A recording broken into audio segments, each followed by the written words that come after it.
In a faraway land, an old man was enjoying a rich stew. It is served with a dipping sauce made from the meat of the neck of a giant dragon. Suddenly, a mythical creature called out to him by the name Lucial, asking about his next move. And would his father be proud to know that years ago he single-handedly defeated such a massive dragon? Lucial looked up at the sky, and memories of the past 70 years suddenly flooded back. That day, in a torrential downpour, he arrived in front of a huge mansion. That was also the day his father returned. Young Lushel eagerly ran to him, offering the baked cake he had made himself, hoping to receive a word of praise. However, things didn't go as expected. The man in front of him coldly tossed the cake to the ground, his eyes so sharp and terrifying that even a small child would tremble with fear. He was unhappy to see his son engrossed in cooking, instead of practicing swordsmanship or honing survival skills in the mountains and forests. Then another old man, the only one who dared to stand up and protect the boy from his father's wrath, appeared. He suffered severe consequences. He was punched and thrown against the wall with a single blow. The man was not only dissatisfied with his son, but he was even more unhappy that his father interfered in his own family affairs. Suddenly, Ristina, his wife, entered the hall, confronted by the man's rage. He reminded her of her responsibilities as a mother. However, Ristina disagreed. She emphatically declared that Storm was her only child, and that she only acknowledged him. His rage flared up, and the man showed no mercy to anyone.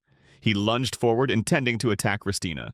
But this time, Lucial managed to stand in front of his mother, trying to intervene and taking all the blame upon himself. The atmosphere in the hall became suffocatingly tense.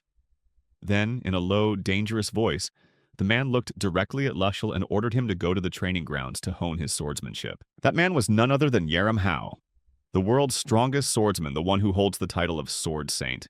Despite being a father, he never showed Lucial any pity. To him, Lucial was the one destined to inherit the title of Sword Saint, making it a family tradition. From the moment he was born, the boy was forced to learn swordsmanship. He honed his skills to become a sword saint, even having martial arts instilled in his young mind. A vast amount of knowledge that would normally take 20 years to acquire is crammed into the mind of an 8-year-old child. Even now, during every training session, he's still pushing himself to endure it. His father never goes easy on him. The boy fought with all his might but was knocked down in the blink of an eye. It wasn't just because he was weak, but also because of a mysterious disease that was slowly eating away at his body from the inside. Despite the excruciating pain and ragged breaths, Lucial struggled to get up. However, Yarum, his cruel father, delivered the final blow, coldly declaring that his dream had crumbled. Yarum bluntly stated that he was unworthy of becoming powerful, much less capable of bearing the title of Sword Saint as he desired. He even venomously mentioned Lena, mocking her for giving birth to a defective, useless child who was worthless. Finally, before leaving the arena, Yarum declared that from now on, Lucial was no longer his son. Lucial lay sprawled on the ground, gradually losing consciousness. As delirium set in, painful memories flooded back, images of his mother who had died shortly after giving birth to him. He was disappointed in himself. He had failed to live up to his mother's expectations. After a while, when his eyes slowly opened, Lucial found himself lying in bed, his entire body cleaned and carefully bandaged. Even more surprisingly, the person caring for him and healing him with healing magic was none other than Ristina, his stepmother. He was completely stunned to realize that all this time, the person who had been taking care of him was actually her. Lucial was already afflicted with a terrible disease. The incessant coughing tormented him, leaving him weak and pleading for a little mercy. Finally, Ristina revealed the truth. All the suffering he endured stemmed from a dragon's curse. Lucial was stunned by this revelation, but the woman didn't stop there. She went on to explain that she was the one who had cursed him and his mother years ago. Before Lucial could react, she suddenly grabbed his shoulders, screaming hysterically about her ambition to turn Sturm, her own son, into something else, to become the next Sword Saint. From the beginning, her true goal was simply to become the mother of the next Sword Saint. Lucial couldn't believe what he was seeing. This wicked woman had brutally attacked his mother for such a selfish reason. Seeing the boy's pained expression, Ristina gave a wry smile and said that he should worry about himself more than mourning the deceased. He was about to be abandoned, banished to a desolate mountain region teeming with bloodthirsty monsters. The person behind that decision was none other than Yaram, his biological father. This truth was even more cruel to a child who was only 8 years old. Ristina chuckled with amusement, then coldly told him that, in the first place, he should never have been born. Ristina was nothing short of a real witch, willing to cast off her burdens with the desperate screams of a child, one about to become food for the monsters. At that moment, Lucial realized that her laughter no longer belonged to a human being. It was the laughter of a demon in human form. As that maniacal laugh echoed, his vision gradually darkened until he was completely plunged into darkness. The next time Lucial opened his eyes, he found himself in the middle of a dense forest. Confused, he glanced around, trying to determine his direction, but the surrounding scenery was completely unfamiliar. Before he could understand what was happening, he started playing with the insects flying around, then quickly realized he needed to set up camp before dark. A few minutes later, he located himself and luckily found some young acorns. These pellets contain flammable resin, which allows him to easily start a fire with minimal effort. Sitting quietly by the flickering firelight, Lucial suddenly remembered the moment he was abandoned by his own father. Tears welled up in Lucial's eyes, but he quickly wiped them away. He refused to allow himself to be weak any longer, and was determined to find a way to survive in the mountains. But fate played a cruel trick on him once again. A violent coughing fit struck, and this time he coughed up blood. The pain became increasingly unbearable, making him feel as if death was approaching. The hunger was so intense that it made his stomach ache. He was even willing to eat sand just to fill his stomach. But as he unconsciously reached out, he touched something soft and cool. Without caring what it was, he immediately put it in his mouth. The moment the first bite touches the tongue, a refreshing sweetness spreads, providing an incredibly pleasant sensation. He devoured it in seconds, savoring its smooth, creamy texture, that pure and refreshing feeling. Even more surprisingly, the pain disappeared immediately. Driven by curiosity, Lucial looked down at what he had just eaten. It was a slime. He was stunned for a moment, but hunger still lingered in his mind. Without thinking twice, he took another bite, once again immersing himself in that strangely sweet taste. This was strange.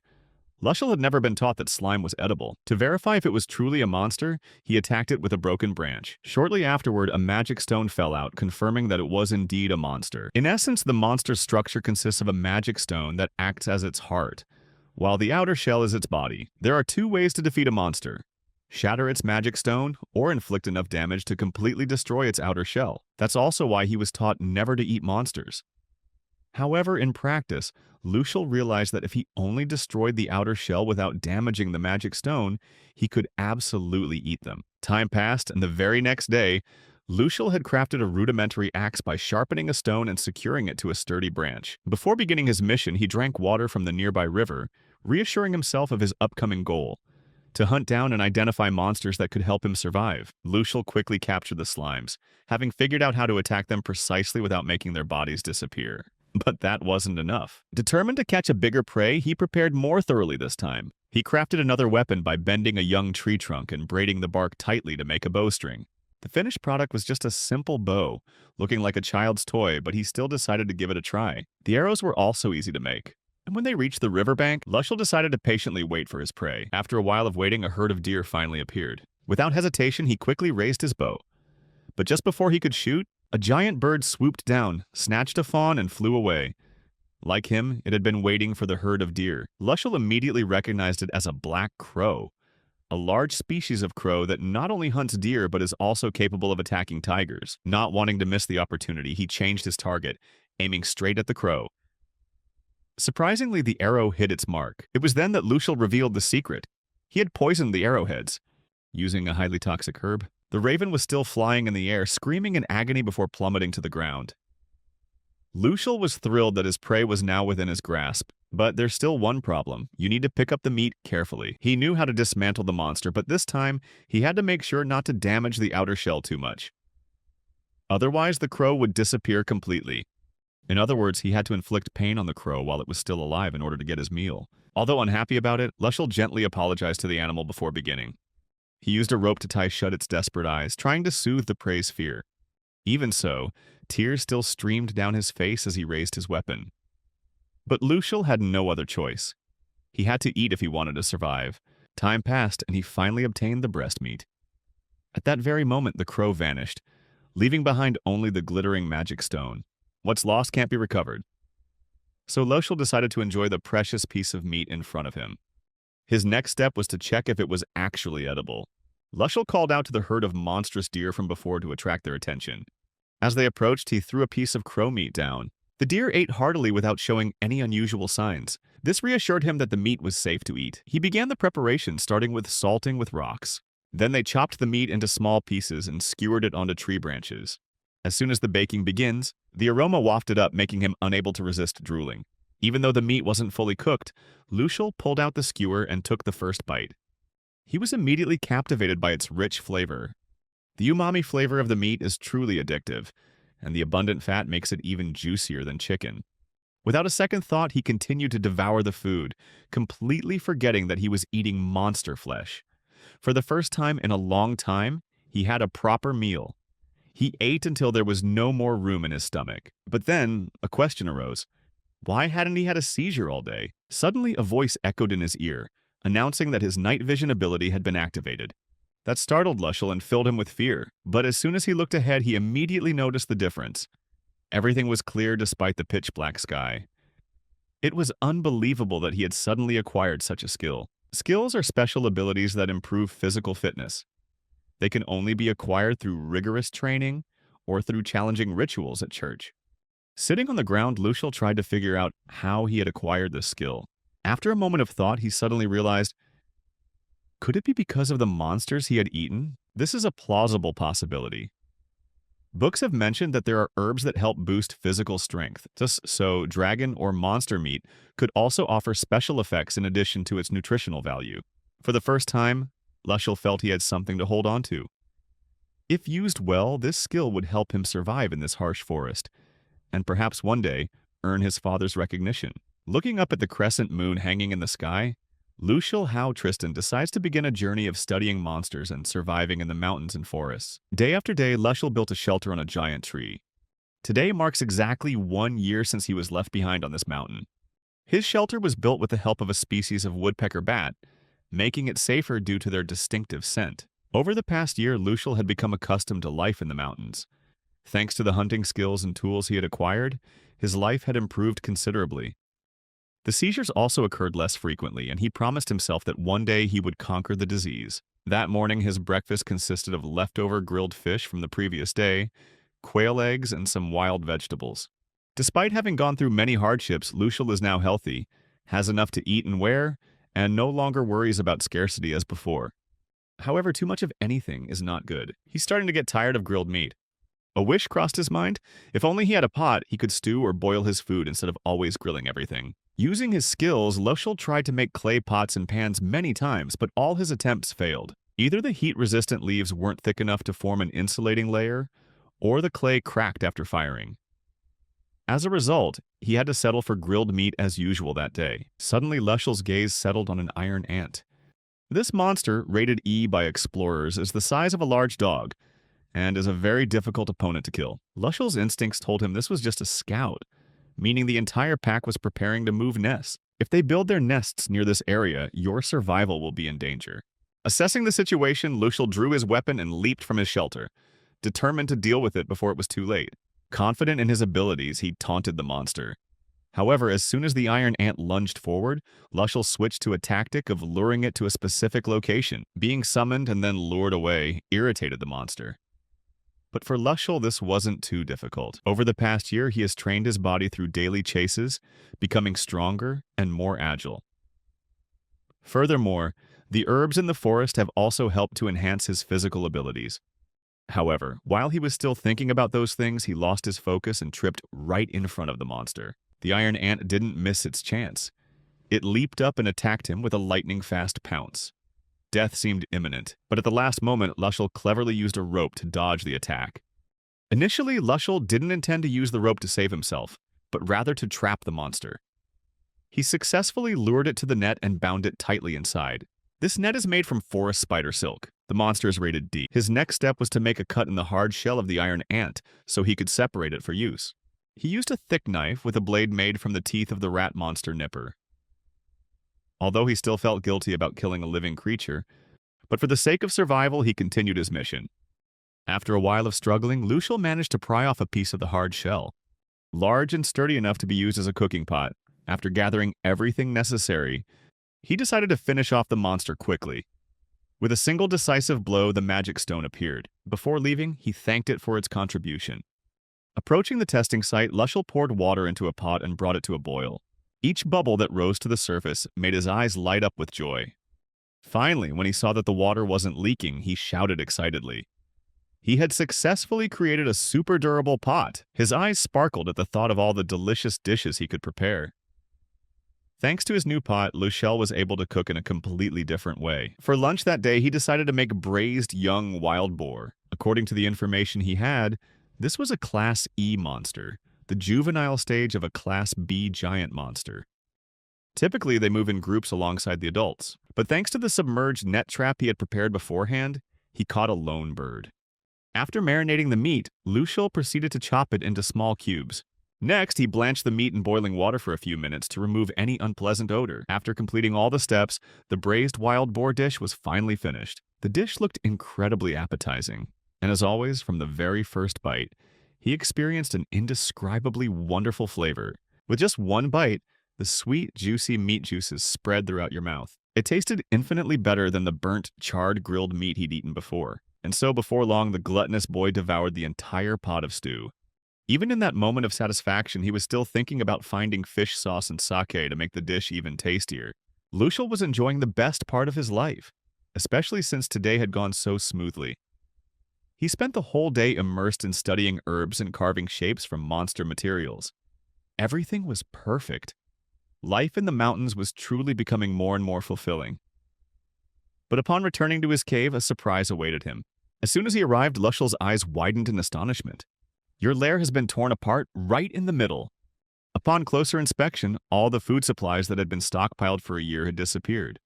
Unable to stand idly by, Luchel climbed a giant ancient tree to search for the person who had stolen his food. He hoped it was just some kind of wild animal. But when his vision cleared, the truth was revealed. The culprit was a troll. A troll, the supreme lord of the jungle. For the first time in his life, Luchel saw it with his own eyes. But he understood one thing clearly. He had to leave immediately because the chances of survival were almost zero. That day, he vowed to become even stronger. And for the next 10 years, Luchel threw himself into relentless training, honing both his strength and his willpower. 10 years later one day, the troll is once again hunting a tiny mythical creature. In an instant, its brutal swing nearly crushed the poor animal. But this time, Luchel returned and rushed to save it. Luchel never forgot what that ultimate monster had done to his lair, and today he was determined to take it down. Alone. Luchel charged forward, his sword swinging fiercely toward his enemy.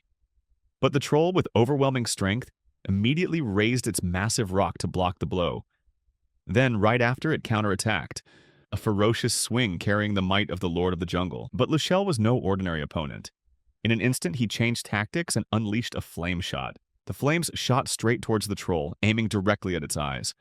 A roar erupted. The monster was temporarily blinded. This was Luchel's chance to counterattack. His sword traced a line across his opponent's flesh. Though the wound was shallow, he didn't stop, continually unleashing streams of blazing fire. Before long, the entire battlefield was engulfed in flames. Luchel stood firm, waiting for the inevitable to happen. And just as expected, the troll stuck out its monstrous long tongue. Luchel knew the secret of this species very well. They lacked well-developed sweat glands, forcing them to stick out their tongues to cool themselves down. And that was their fatal weakness. Seizing the opportunity, he lunged forward, swinging his sword powerfully, slicing through the giant tongue. As the surrounding temperature continued to rise, the monster's rage blazed like a raging fire. In a fit of rage, it reached out and grabbed Luchel. It caught him, but the very next second, its eyes flashed with confusion. Empty hands. Luchel had succeeded. Using the shadow puppeteer technique, he had broken through the monster's last line of defense. But instead of attacking immediately, Luchel activated X-ray vision, scanning its entire body for vital points. As soon as he identified his target, he swung his sword, a precise finishing blow. He realized that every monster possessed a magical circuit containing an enormous amount of energy, and once attacked, the chances of survival were almost zero. With a decisive sword stroke, the ultimate troll completely vanished. Luchel gazed at the battlefield, now reduced to ashes, and the lingering echoes of destructive power. 10 years of arduous training had finally yielded well-deserved results. But amidst his pride and victory, he suddenly remembered. The little mythical creature was still in his pocket. With a touch of mischief, Luchel claimed that he was the one who saved it from Apex's claws. But that creature, it seemed different.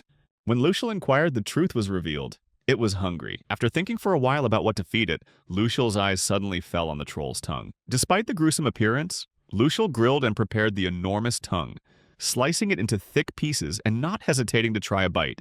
As always, the first taste filled him with excitement. Out of kindness, he also shared a portion with the little creature. It enjoyed its meal with great relish, but fate had no peace for them. In an instant, both were surrounded. A huge horde of monsters appeared, numerous enough to be called a beastly storm. They were drawn in by the aroma of the steaming steak. This time, Lushel was no longer the carefree fool he once was. He immediately drew his sword, ready for battle. Using his new skill, Roaring Battle Aura, he provoked the monsters, causing the space to tremble with the roar of battle. But before they could act, the tiny creature suddenly lunged forward and let out a deafening roar. Not only the monsters, but even Lucial felt a chill.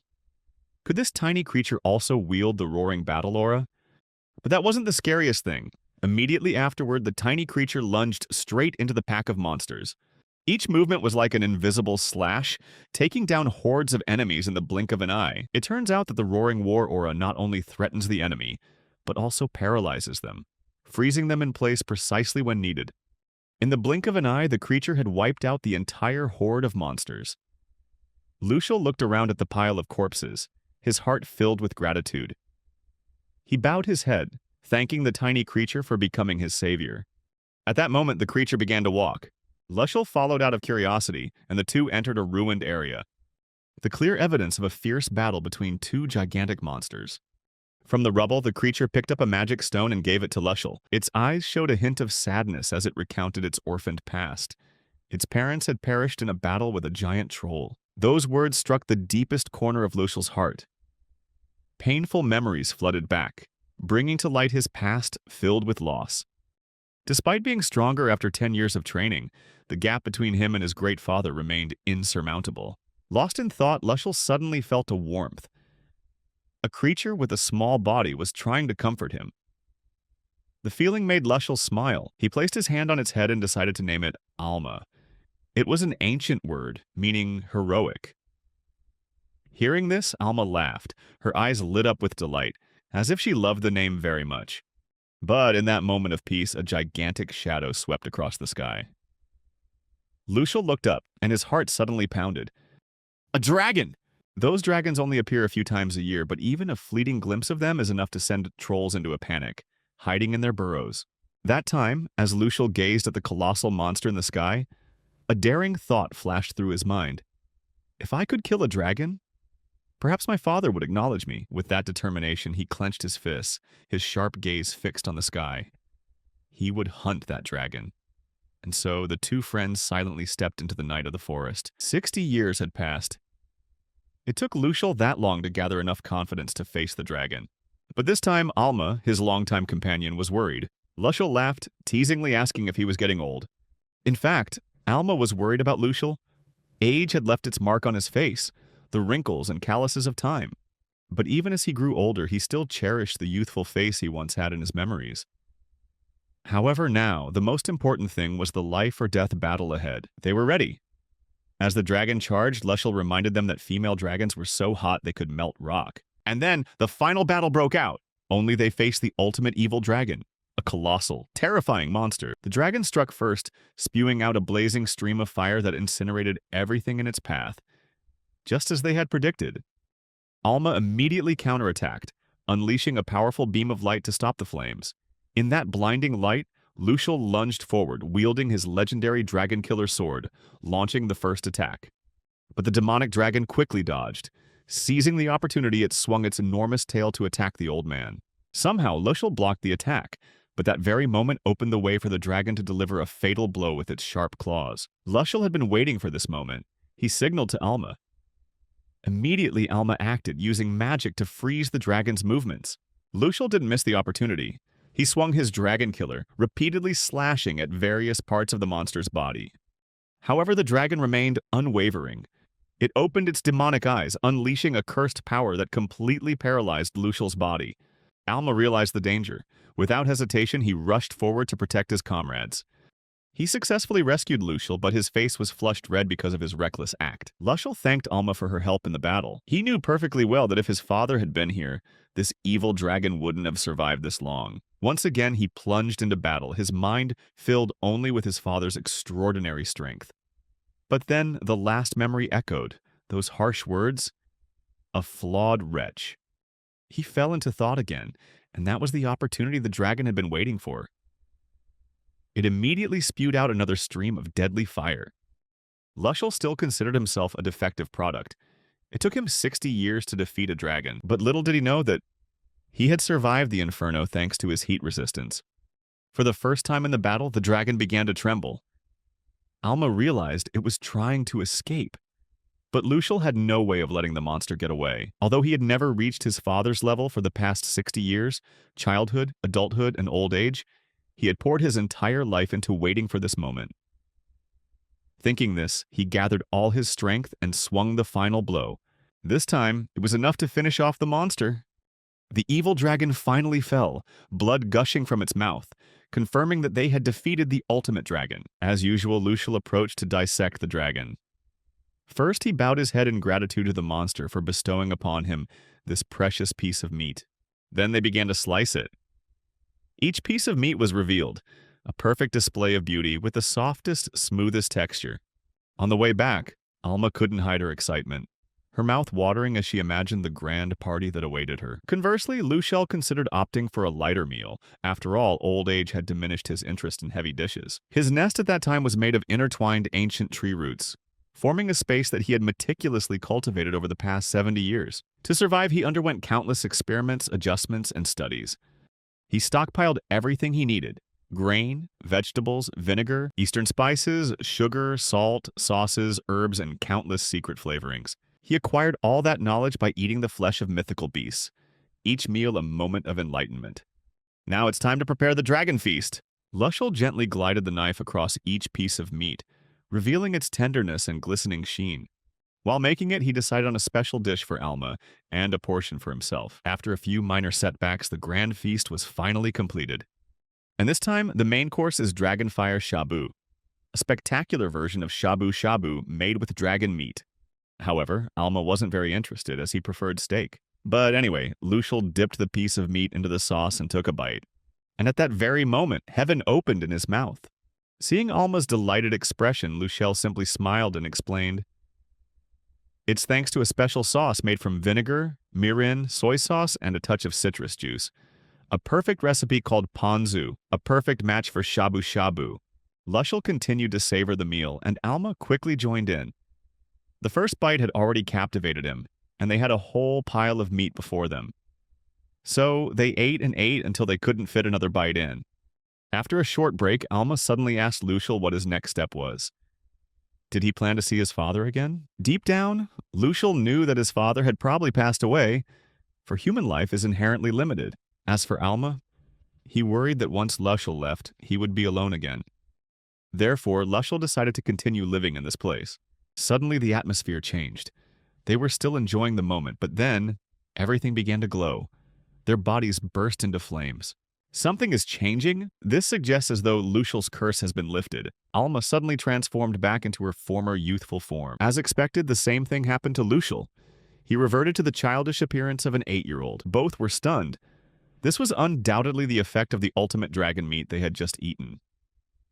But the real shock didn't stop there. When Alma checked Lucial's condition, he was horrified to discover that Lucial had become immortal. He couldn't believe his eyes. Something like that. Could it really be possible? Back to the story. Lucial Hao Tristan, our protagonist, was abandoned in the jungle when he was just 5 years old. For 60 years, he trained himself alongside his companion Alma, with only one goal in mind: to defeat the ultimate evil dragon. And yet now, simply by eating that monster, he has become immortal. It's that simple. Time flies by like a gust of wind. 300 years have passed, yet Alma and Lucial still retain their youthful appearances. Alma is not satisfied with today. Once again, he had to eat the same old food they'd been eating for years. Both he and Lucial knew their menu was shrinking, but at least they were still alive. Amidst all of that, Alma unexpectedly spoke up, asking Lucial if he ever regretted leaving the outside world.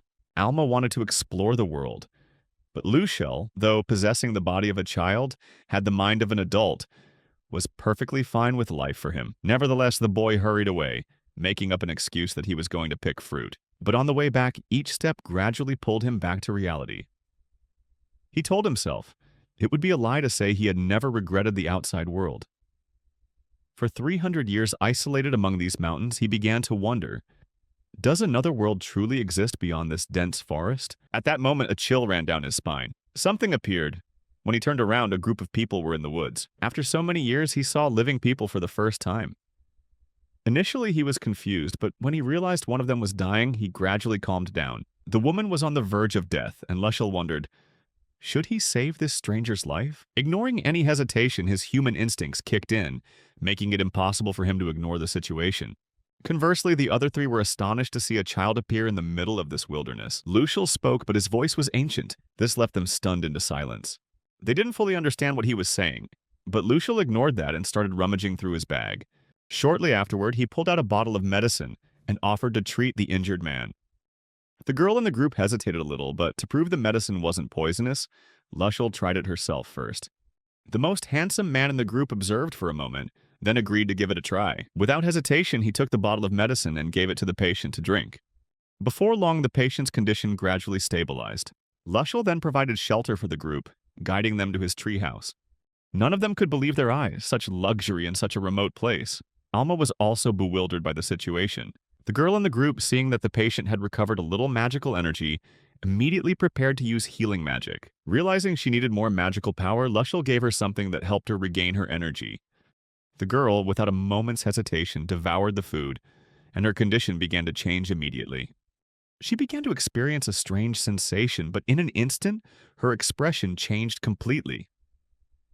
The others were astonished, while the girl savored the exquisite taste. It was like fruit juice, like aristocratic pastries. Immediately afterwards, she felt a stream of pure energy flowing through her body, prompting her to instantly begin the healing process. In fact, Luciel had used slime magic to create the healing candy that the girl had just eaten. She continued her work and began to pray to Ariel, the goddess of healing. The goddess's magical light shone down, and the girl gradually regained consciousness. The healer was happy with her task, and the hero turned back to thank Luciel for everything that had happened. Without wasting a second, the hero introduced himself as Freddy, and Luciel politely responded. Freddy was truly grateful to Luciel for everything, and the whole thing remained a great mystery to him. Driven by curiosity, Freddy decided to ask about Luciel's true identity. Alma knew beforehand that no one would believe them if they said they were immortal. So after a moment of thought, Luciel lied. He said he had been abandoned in the mountains, and were fortunate to survive thanks to their knowledge of food and medicine. However, the boy wasn't lying. Freddy continued to question him, asking how long Luciel had been there. Luciel stammered, and Freddy showed concern about what he was saying. Luciel expected to be attacked, but unexpectedly Freddy knelt down, tears streaming down his face, and hugged Luciel tightly as a way of showing his concern. For a long time, Luciel hadn't met anyone like this, and a smile spread across his face. He had met a truly kind person. The other two were also very interested in Luciel, and upon seeing this scene, the boy couldn't hold back his tears of happiness. These adventurers showed him the most basic human concerns, whether it's a young boy or a 300-year-old child. Those tiny tears turned into a heavy rain, and with just 3 hugs from them, memories of his mother's death and his father's abandonment suddenly flooded Luciel's mind. He also teared up. Luciel wiped away her tears and tried to regain her composure, then asked them about their work on the mountain. Finally, they decided to officially introduce themselves. Freddy, Garner, Litra, and Mildy. They were knights serving the Duke of Lavicia. They are tasked with retrieving Lavicia's family heirloom gemstone from the thieves. These were the family's heirloom gemstones kept under the watchful eye of the Knight Order, and when they tried to retrieve them from the thieves' hideout, they were all defeated. In short, they were all ambushed and forced to retreat, despite each being very strong.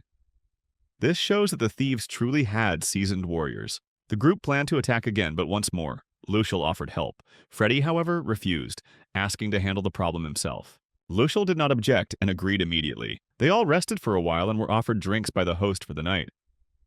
Surprisingly, all 4 fell asleep peacefully, letting their guard down. Luciel was the one who added the magic powder to the drink to make them sleep soundly and restore their strength. Alma was the most worried at the moment, and Luciel was determined to help these people, even if only a little.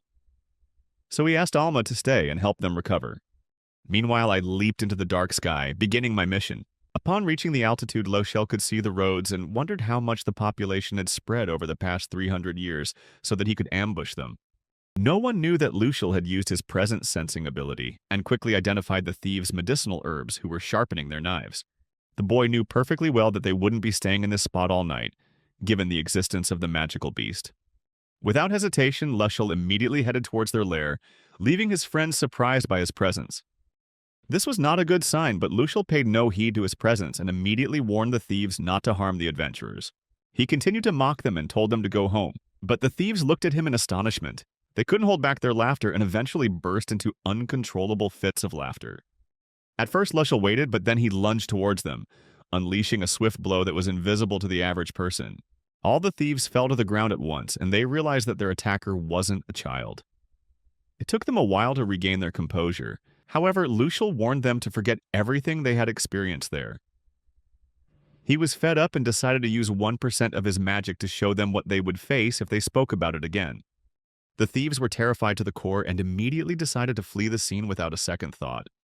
Lucial's next task was to find the thieves' hideout. However, when he smelled the discarded clothes, he felt extremely uncomfortable. But that was enough to make him overjoyed, and in just a few minutes, he arrived at the location where two guards were dozing off in front of the cave entrance. Lucial decided to use the sonar skills he'd acquired from a bat-like monster to understand the cave's structure. Looking at it, the leader must be at the very back. He began his mission, throwing a branch from the bear's tree to put the guards to sleep. These were sleep-inducing branches, which had no effect on Lucial. It all becomes easy when you repeat this action. Inside the cave, the two robbers were quite easy for him to deal with, but Lucial still intended to assign the search task to Freddy. At that moment, one of the robbers stood up, looking suspicious, and asked about Lucial's identity. Lucial realized that he was the leader. Using his pain-sensing skills, Lucial realized that the only difference between him and Freddy was the cursed knife.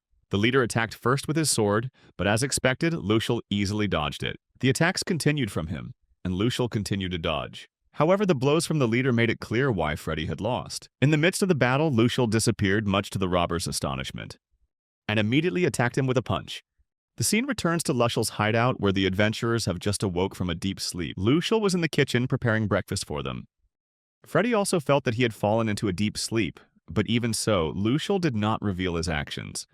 Lucial has now mastered the skills of a robber, which makes it clear that Freddy and his team have a great chance. No one knew what he was planning. Lucial prepared a chicken, and when Freddy asked about his plans, he cut short the conversation, saying he was just preparing breakfast. The adventurers sensed something was wrong. Lucial tried to ease everyone's anxieties, and together with Alma, he decided to prepare a delicious meal for them. The process of making fried chicken resumed, with Lucial carefully cutting the meat into appropriately sized pieces. Then use eggs to marinate the meat by whisking the eggs over the chicken. He performed each step of the process with great skill, earning constant praise from Freddy. Just then, someone rushed up and wished him a good morning. That person was Mildy. She ran straight to Lucial and hugged him, as if feeling the energy of a newborn child. This hug is to thank Lucial for helping her, both with medicine and hospitality. Mildy then introduced herself as a member of the Golden Fox clan, who typically hide their tails. Because Lucial saved her life, Mildy agreed to show him the softest tail she could see in Manga. Lucial was very attracted to that tail, but Lytra immediately woke up and pulled Lucial towards her, making him feel comfortable in her embrace. The two girls started arguing about who Lucial belonged to, while Lucial could only blush like a tomato, caught between two beautiful girls. Lucial deceived both of them, and continued preparing the breakfast she had started. He continued with the steps for making fried chicken, including shaping the chicken into patties and stir-frying the vegetables in a pan. Finally, the chicken and vegetable patty is sandwiched between two slices of bread, creating a delicious chicken fillet sandwich. Everyone was very pleased, but Mildy was the first to run over and take the first bite. She ate happily. One bite was enough to satisfy her. Then, without much thought, she pushed a piece into Lytra's mouth. At first, Lytra found it difficult, but after experiencing the heavenly taste, she immediately relaxed and asked about the type of bird meat used in the sandwich.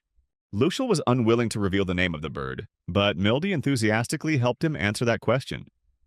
In fact, he had eaten the meat of a monster. Named the Hellbird, this ghostly creature has the ability to enhance fire resistance, which is very useful when facing fire magic swords, although guests don't really like it when the host doesn't eat breakfast.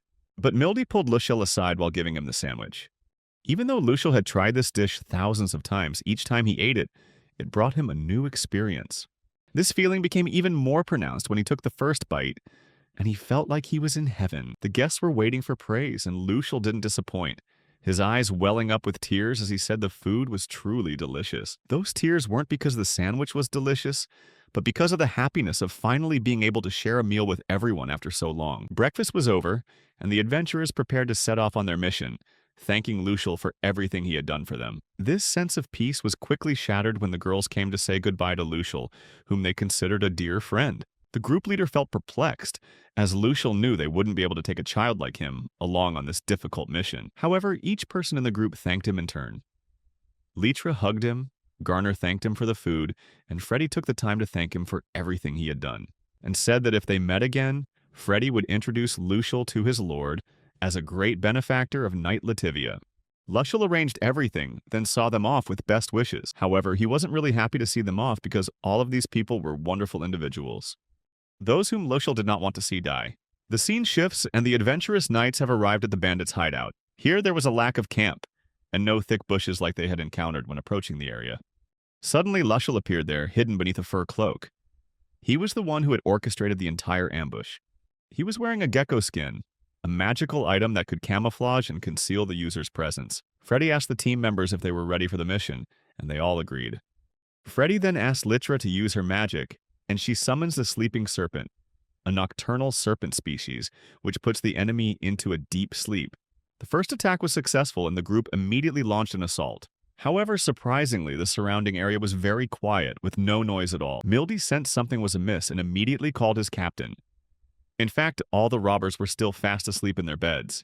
This was unbelievable for adventurous knights like them, but they eventually accepted it and decided to move forward. Lucial took a step forward and, to help Freddie's group, used Wind Slicer to cut through the rocks at the top of the entrance. He partially blocked the cave entrance. Finally, he did it with a smile, thinking the robbers wouldn't be able to escape. However, Freddie's group immediately went on guard upon hearing the sound, worried that the noise would wake their enemies. But even after some time had passed, none of the robbers woke up. However, this thought gave Freddie an idea. If they blocked off all the rooms as they had done with the first one, then no one would be able to escape. Garnet takes on the task, using her brute strength to block off the remaining rooms. The group then went inside, and Freddie also realized that the only thing left was to confront the bandit leader and his magic sword. As expected, they finally encountered him, heavily bandaged, who asked how they had all managed to get there. Freddie stood up and proactively stated that he would confront him alone. The leader recognized them immediately and began to mock them, asking if they wanted to taste defeat. Freddie mocked him again about the bandages on his body, which made him lose his temper. The leader launched the first attack with his magic sword, but Freddie managed to defend himself with his ordinary sword. The two swords clashed, creating sharp, resonant sounds like two swordsmen engaged in battle. Freddie and Lucial's teammates cheered him on throughout the match. Throughout this normal battle, Freddie was the dominant one. The bandit leader, despite his magic sword, was constantly being pushed back. In reality, his swordsmanship was merely amateurish. There was nothing special about him, while Freddie was highly trained, always anticipating things 2 or 3 steps ahead, and possessing sharp swordsmanship. That difference was the reason he was repelled. The bandit leader, seeing the situation was unfavorable, called for backup from the other bandits, but a profound silence prevailed. Freddie took the opportunity to announce that all of his subordinates were fast asleep. The leader could not believe it. Lucial at this moment remembered that he had not yet retrieved the sleeping bushes, which had caused the bandits to lose consciousness and fall asleep. The question is, how did Freddie's crew stay awake while all the robbers were fast asleep? The answer is, Lucial had accidentally put hay in the sandwich he had prepared. Finally, the attack everyone had been waiting for arrived when the bandit leader wielded his fiery magic sword, aiming to turn his opponents into ashes. The members of the group began to worry as they witnessed this ferocious assault. Without hesitation, Freddie charged straight into the flames, prompting the robber to call him an idiot. Surprisingly, however, Freddie emerged from the fire completely unharmed. Immediately afterward, he attacked the robber decisively, ending his life with a single blow. Everyone on the team asked Freddie if he was hurt. Freddie was still surprised that he was unharmed, and turned to Lucial, smiling, and relieved that he no longer had to worry about the food. But his thoughts were immediately interrupted when Mildy called him the guardian angel of victory, and every member of the team thanked him for saving their lives. At that moment, Lucial felt tears welling up in his eyes, and he bowed his head before them as a sign of respect. Finally, they all returned to their castle. Just 3 days later, Freddy returned to Luciel, bringing the good news that their mission had been a success. He also invited Lucial to meet an important person. Lucial agreed and followed Freddy, wondering about the man's identity. Upon arrival, all the team members were waiting. A quarrel was about to erupt between Mildy and Litra, but Freddy quickly intervened, reminding everyone of their mission. Suddenly, all the team members knelt down. An old man, accompanied by a horseman and a young boy, stepped out of the carriage. These people kept staring at Lucial, making him wonder what their identities were. The old man lifted Lucial into the air and began to laugh loudly. The knight accompanying him introduced the old man as Lord Clavis Grand Lativia, head of the Lativia family. The man was Karim, a very cheerful person, and Lucial wondered why he was there. Mr. Clavis introduced himself once again, asserting that he was the head of the Lativia family. Then he bowed his head and thanked Lucial for what he had done for the knight. Clavis knew Freddy well. He was a man with a strong sense of responsibility, always putting the knight's life and death first. Finally, he knelt down again, showing utmost respect, and thanked Luciel as a little hero. Furthermore, Clavis suggested that Luciel could ask for anything he wanted as a reward for his services. However, Luciel was unwilling to accept that. But that wasn't the only reason Clavis wanted to reward Luciel. He had heard that Luciel had been abandoned by her parents and survived alone in the mountains. Luciel was shocked to hear this, and Freddy apologized for revealing this information. Clavis was incredibly impressed with Luciel, that he could remain calm and not ask for any reward despite having performed such a great deed. Clavis then decided to suggest that Luciel return to Lativia's house. This was a very unexpected proposal and left Luciel perplexed. The reason was that Lativia was a ducal family and the aristocratic system had remained unchanged for 300 years, making them the most noble family. But the crucial question is, why would Clavis want to invite Luciel back to the family? The real reason Clavis did this was that he wanted Luciel to help his family, especially with his potion-making skills. These blunt words astonished Luciel, and he began to wonder if they knew his secret. In fact, Luciel employed several unique methods to support the group of adventurers. The first time was when he helped Mildy recover from an injury. The second time was when he helped Litra restore her magical powers. The third time, he enhanced the group's fire resistance with a special sandwich. Everything he did seemed natural, unnoticed by anyone, but it appeared the Lativia family had discovered something. Luciel immediately asked why Clavis knew he was a pharmacist.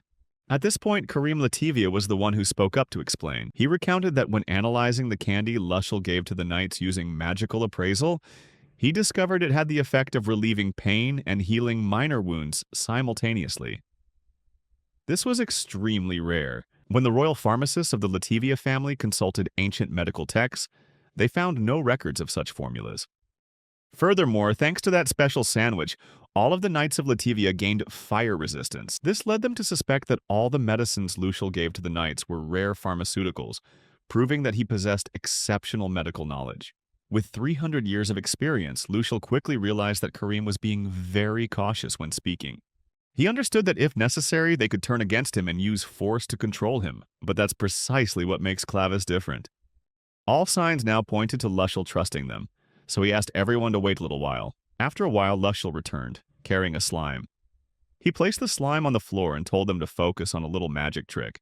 The most curious person was the little girl who was with Clavis. Before starting, Luciel explained about the magic stone inside the slime's core. He said that when the outer shell of an organism is damaged, its core will break and it will immediately disappear. The magic trick began. Luciel cut off a part of the slime's body, but it didn't disappear. All the adventurers were astonished and eagerly asked how this could have happened. He explained that just a little more damage to the outer shell would cause the magic stone inside to fall out, making the slime's body disappear. However, the severed portion remains intact. This is because the mana channels between the outer shell and the core transport mana throughout the body. When these mana channels are severed, they send a self-destruct signal to the outer shell. But as long as the mana flow isn't interrupted, the slime survives without losing its magic stone.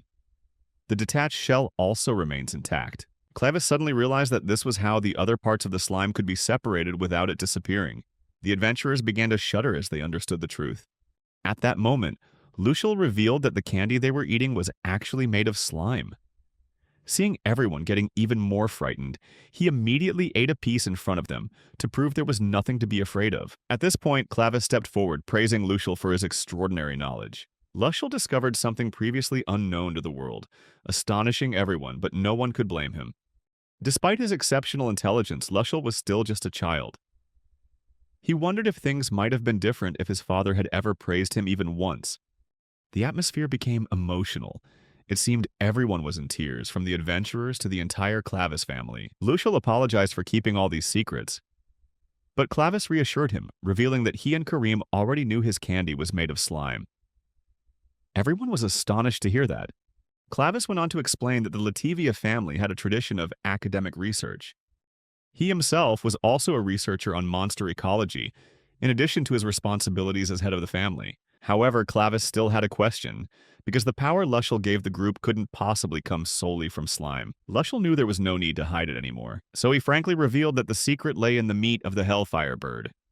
It was a monster born from a volcano, and it was its unique characteristics that gave the group resistance to fire. Finally, Clavis, curious, turned to Freddy and asked if he would reveal the gang's secret to Lushel. Freddy became suspicious and turned back to ask Lushel why he had given them those powers without any knowledge of them. Things gradually became tense. Freddy kept questioning, but Lushel remained silent. It was as if it had been too long since he wanted to speak up. Kareem stepped forward and asked permission to use his appraisal skills. Upon activating it, he discovered countless powerful skills within Lushel, too many to count or even fully comprehend. Without reading further, Kareem asserted that Lushel was the strongest person here. Clavis realized that Lushel was still hiding something, but this time, the boy was clearly trembling. He didn't want to lie to them, and eventually confessed that he had actually been living for the past 300 years. All the secrets were now revealed, and the listeners were stunned. It was hard to believe that an 8-year-old child had lived alone in the mountains for 300 years. Mildy chuckled as he looked at the boy, thinking about his own age. But Kareem confirmed that everything he said was true. The final card regarding his immortality was revealed. This completely shocked the group members, who were surprised that it was actually achievable. He was stressed, didn't know what to do, and all he could think about was running away. However, Freddy stopped him, while Clavis reassured him, saying that they still wanted to invite him back to the family, regardless of the truth. Clavis revealed that he initially intended to send Lushel to an orphanage, but Freddy objected and insisted on taking him home as family. He wanted to help him reclaim what he had lost during his 300 years of solitude. Lushel was surprised to learn that Freddy had always been on her side, but this time, even Clavis wanted to adopt him. The old gentleman extended his hand, inviting the young man back to the villa. Lushel hesitated, then tormented himself, admitting that he had devoured countless monsters and survived using extraordinary skills. Those things are nothing short of a real monster. Everyone looked at Lushel with worried eyes, but no one knew that Clavis had started laughing loudly, startling Lushel with his words. The reason is, even though he ate all of that and could be considered a monster, but after meeting him, Clavis realized that he still had a childlike heart inside him. Lushel was also aware that no matter how strong his body was, his mentality is still that of an 8-year-old child. The little girl kept looking at him with a skeptical expression, and Clavis explained that he harbored no ill feelings, as he needed Lushel's help to survive. He extended his hand again, inviting him to join him, and Lushel began to worry about Alma's future, because if he leaves, Alma will be alone on the mountain again. Just then, Alma emerged from the bushes, and Lushel stood before Alma to protect him. Lushel stopped and told them that Alma was completely harmless. Lushel knelt down to try and calm the situation, emphasizing that he would not leave as promised. But Alma surprised him by saying that she had come to ask him to leave. Lushel confirmed those words, and Alma did as he said without hesitation. Alma tried to show that he didn't care about Lushel's presence, but all the other travelers were surprised because they understood the meaning of his words. Lushel refused, and Clavis found the monster quite interesting. He was ready to accept anything, for nothing surprised him anymore. Before Lushel could say anything more, Alma told him that he would return to the plains with them. Lushel disagreed, and Alma said that he wanted to live freely from now on, and if he returned, it would be a burden lifted from his shoulders. Even Mildy didn't like it, so Lushel must have felt the same way. However, when Alma's ear twitched, Lushel realized that Alma had lied. Alma then said that he knew perfectly well that if he showed even the slightest bit of concern, Lushel wouldn't leave. He wanted his companion to live freely, to leave this mountain and integrate with the outside world. That noble thought was enough to bring tears to the girl's eyes. So once again, he begged Lushel to return with everyone. However, Lushel remained stubborn, insisting that Alma accompany them. But Alma refused, saying that rumors could ruin his life. Lushel feared that he would once again be alone. But Alma pointed to some of the other trolls and said that he already had something he wanted to protect his whole life. Alma tried her best to comfort her friend, encouraging him to move on. After a long period of thought, Lucial finally gave a thumbs up in agreement. He thanked Alma first, then returned to his hiding place to retrieve what was most important to him.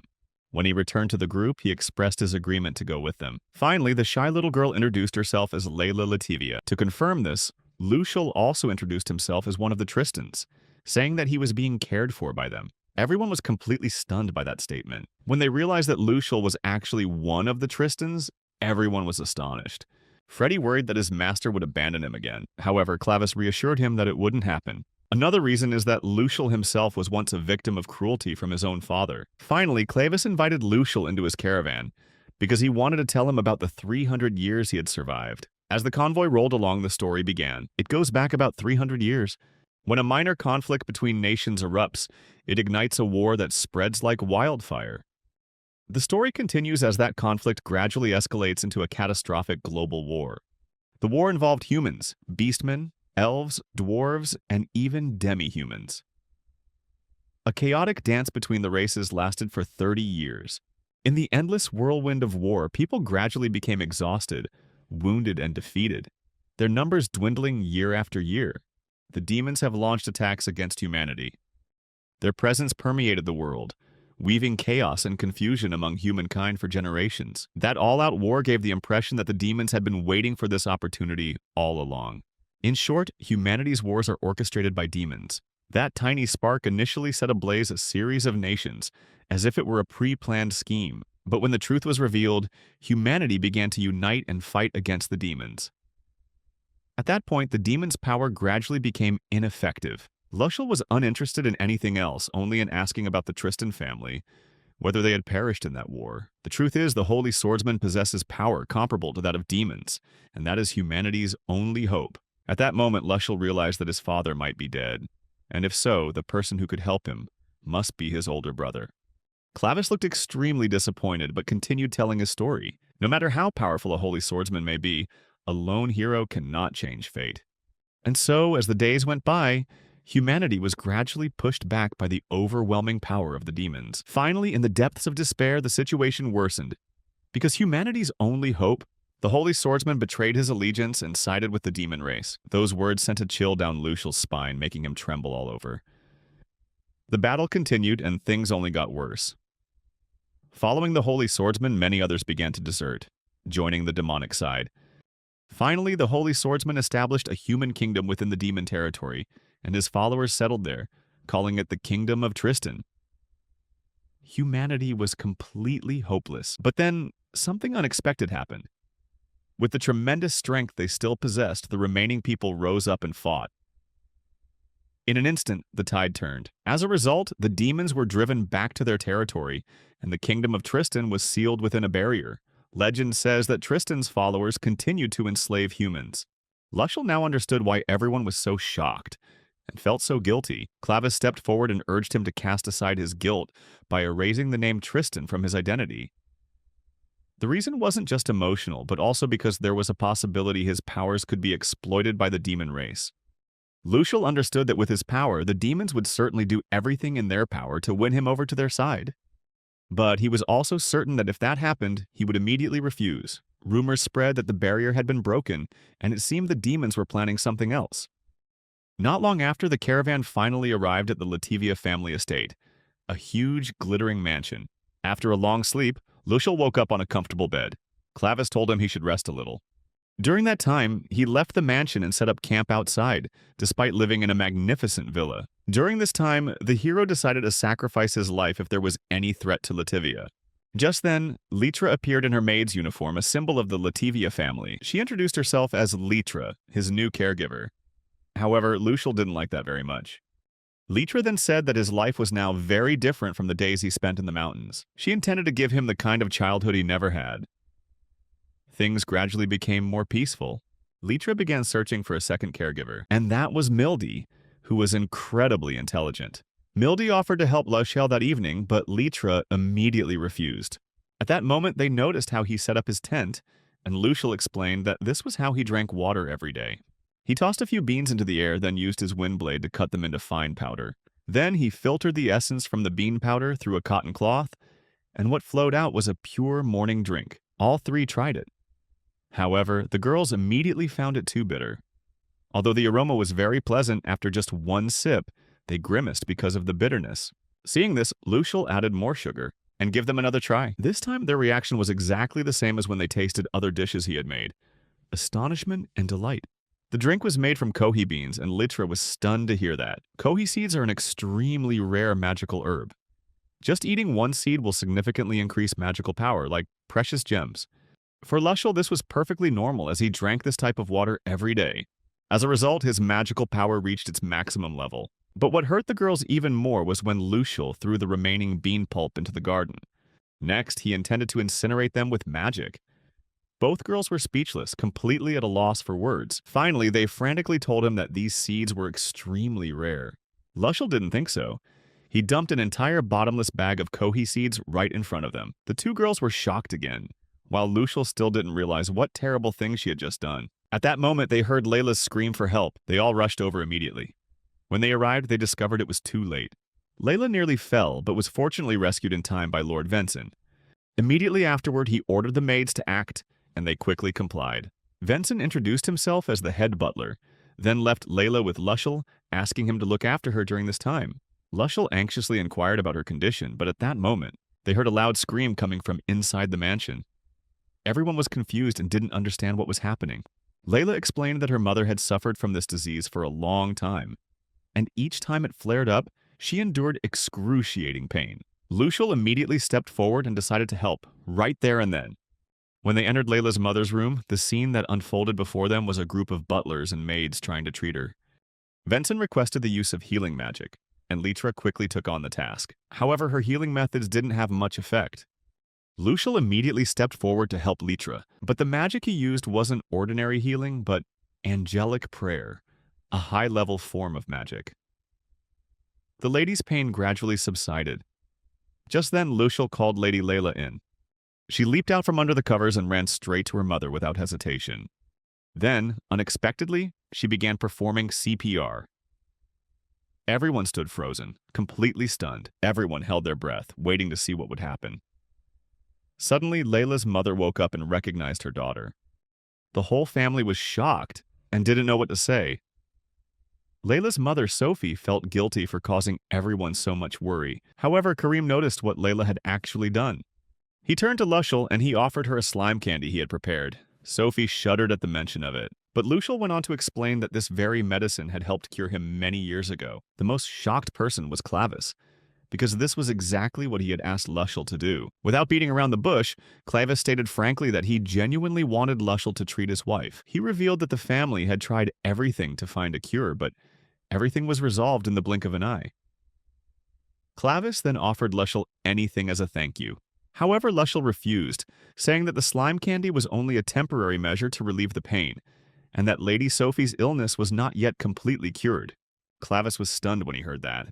And Lady Sophie also confirmed that she still felt a slight pain in her stomach. The atmosphere in the room became tense again. Lucial announced that he would personally check on Sophie's condition. Clavis said that conventional appraisals wouldn't work, but Lucial didn't intend to use appraisal. Instead, he would use his Dragon Eye skill. As soon as he activated this skill, everything became clear to him. Initially, the information he gathered was similar to an assessment, but in the end, Longnan broke through the barrier, helping him see deeper into the nature of the problem. The truth was revealed. Lady Sophie is under a powerful curse, a curse that still has enough force to kill her. More detailed information suggests that a dragon, or a dragon-level cursed item, was used to create this curse. Lucial confirmed that this was indeed the dragon curse he had once been afflicted with. The problem is that the person who cast the curse cannot reverse it, no matter what. Karim was horrified to realize that if Lucial had also been cursed in the same way, how could he have escaped? Lucial understood the curse and knew the only way to break it was to eat a dragon. Clavis was devastated, believing it was completely impossible. However, Lucial denied that. He knew that dragons only cared about the strongest, and if he challenged it, the chances of winning are very slim, as the dragon could become enraged and attack him at any moment. Clavis lost all hope and resigned himself to his fate. He refused to let Lucial fight the dragon. Meanwhile, Lady Sophie was pleased to know that thanks to the earlier pill, she had been able to prolong her life until now. Lucial understood that confronting the dragon was the most difficult path. At that moment, Karim stepped forward, deciding to fight the dragon himself. The first person to strongly object was his father. Karim directly asked if his father wanted to give up all hope. Did that mean he was just going to sit idly by and wait for his mother to die in front of him? Clavis was unable to answer. Finally, he agreed to let his son go on the mission, entrusting Sophie's life to Karim. Karim dared to do it because he held the title of hero, a title second only to Sword Saint. Lucial noticed that Layla was unhappy, and shortly afterward the little girl ran away. Sophie noticed something was amiss, but Lucial reassured her, saying everything was fine. However, shortly afterward, he also chased after Layla and unexpectedly got lost in a mysterious tunnel. Descending the stairs, a stunning underground garden unfolded before him. A multitude of rare magical plants thrived in the soft light. In the middle of the garden, Layla sat on the ground, her head bowed low, tears silently falling. Lucial didn't pay attention to that immediately. He began observing and identifying the herbs in the garden. All of these plants had been grown by Layla herself to save her mother. But in the end, all his efforts seemed futile. Layla gave a wry smile, praising Lucial's accomplishments. While her brother was risking his life fighting the dragon, the knights were also preparing to set off to provide support. Only she could do nothing. Lucial immediately denied it. He said that the way Layla cared for the garden, maintaining the right temperature, fertilizing properly, had already proven she had done more than enough for her mother. He continued to praise her, saying that at this age, children should be preoccupied with playing.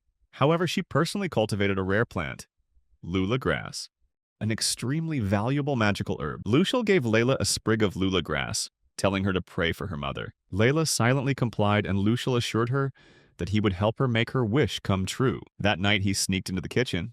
However, as soon as he entered, the chef stopped him, refusing to let him use the ingredients without permission. Not only that, they even tried to push him out. Just then, the head chef appeared. Upon hearing a staff member report a child breaking into the kitchen, he stepped forward and introduced himself. Sanho, the head chef of the Lativia family. Lucial immediately spoke up, asking permission to use the kitchen. But Shano firmly refused. He gave two reasons. First, he couldn't let someone with questionable skills cook indiscriminately. And second, Lucial was a guest and couldn't just arbitrarily enter the kitchen to cook for others. Lucial lost his patience. He loudly insisted that he wasn't causing any trouble. At that moment, Layla arrived as well. She stepped forward, earnestly pleading with the head chef. The head chef could not disobey her. Then, unexpectedly, they agreed to let Lucial use the kitchen, but only because of Layla. She was the sole reason he accepted this. He asked him what he intended to cook. Upon hearing that Karim and the others were about to enter battle with the dragon, Lucial wanted to prepare a special dish to celebrate their victory. Nevertheless, the head chef remained cautious. He stated that he would taste the dish first, and only if it met his standards would it be served. Lucial agreed immediately. Soon after, he was provided with all the necessary tools. When he touched them, his eyes lit up. These were real cooking tools. Immediately, he plunged into his work, his hands moving as fast as a machine.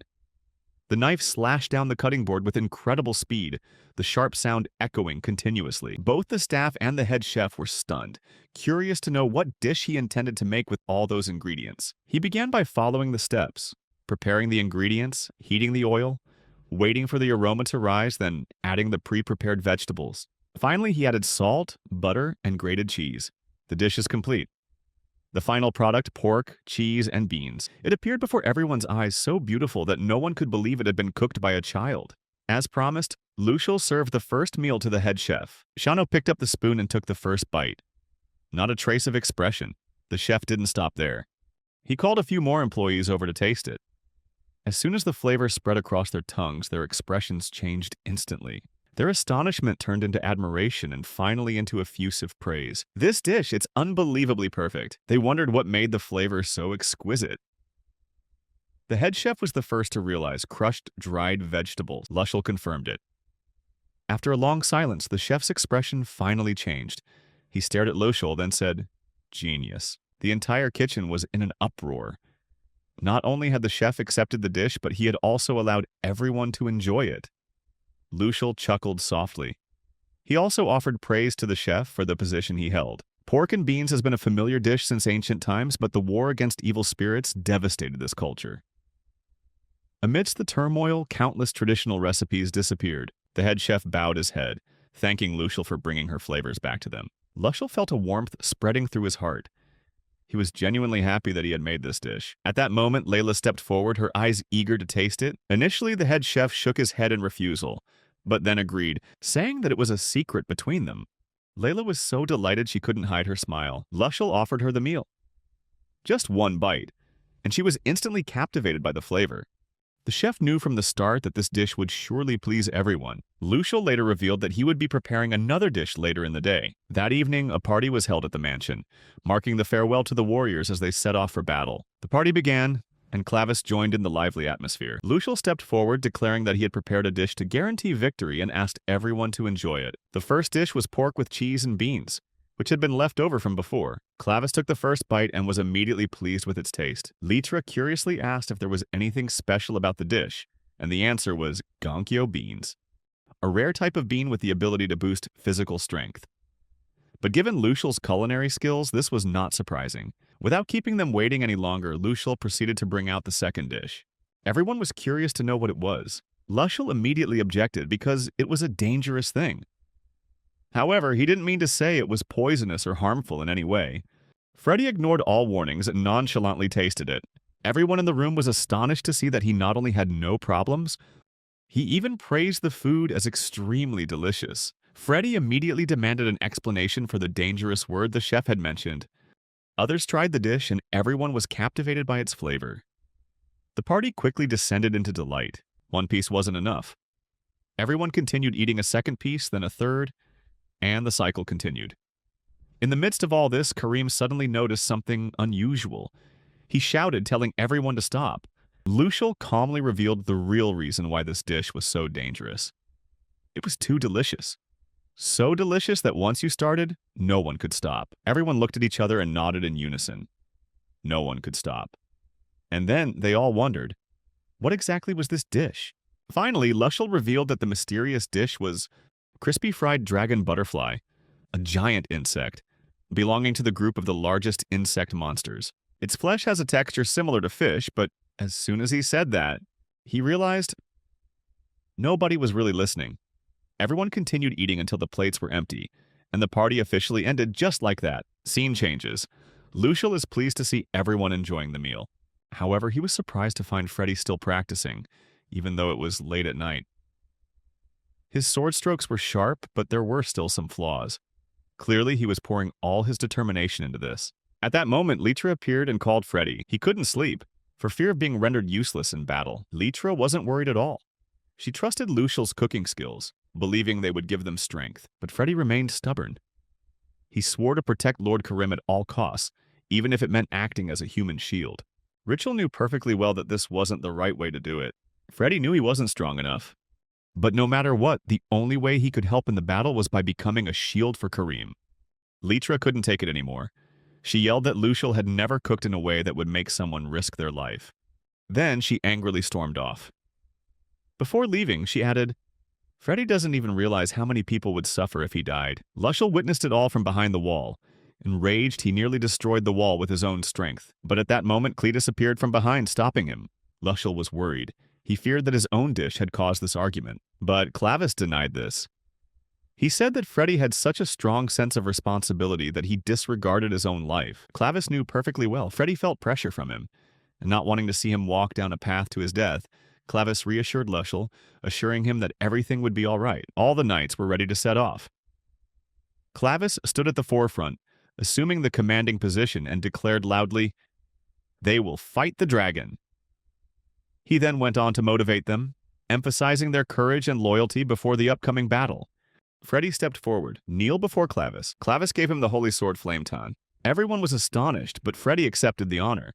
They also vowed to break the curse, even if it meant sacrificing their own lives. Clavis was not pleased with those words. He insisted that lending the sword meant Freddy had to return it himself. It was a psychological trap, and Freddy fell for it. Sophie also expressed her gratitude to all those who went to war and asked them to promise to return safely. Clavis understood that none of them could refuse this promise. Freddy realized that and solemnly vowed that he would return after the battle. Finally, Clavis gave his last command, boosting the morale of all the knights before they went into battle. Lushel was also present. All preparations were complete.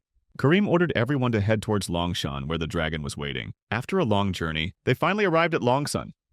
Before the battle, the army decided to set up camp and rest to recover their strength. The campfire blazed, and each knight lay down on the ground, preparing for the life-or-death battle ahead.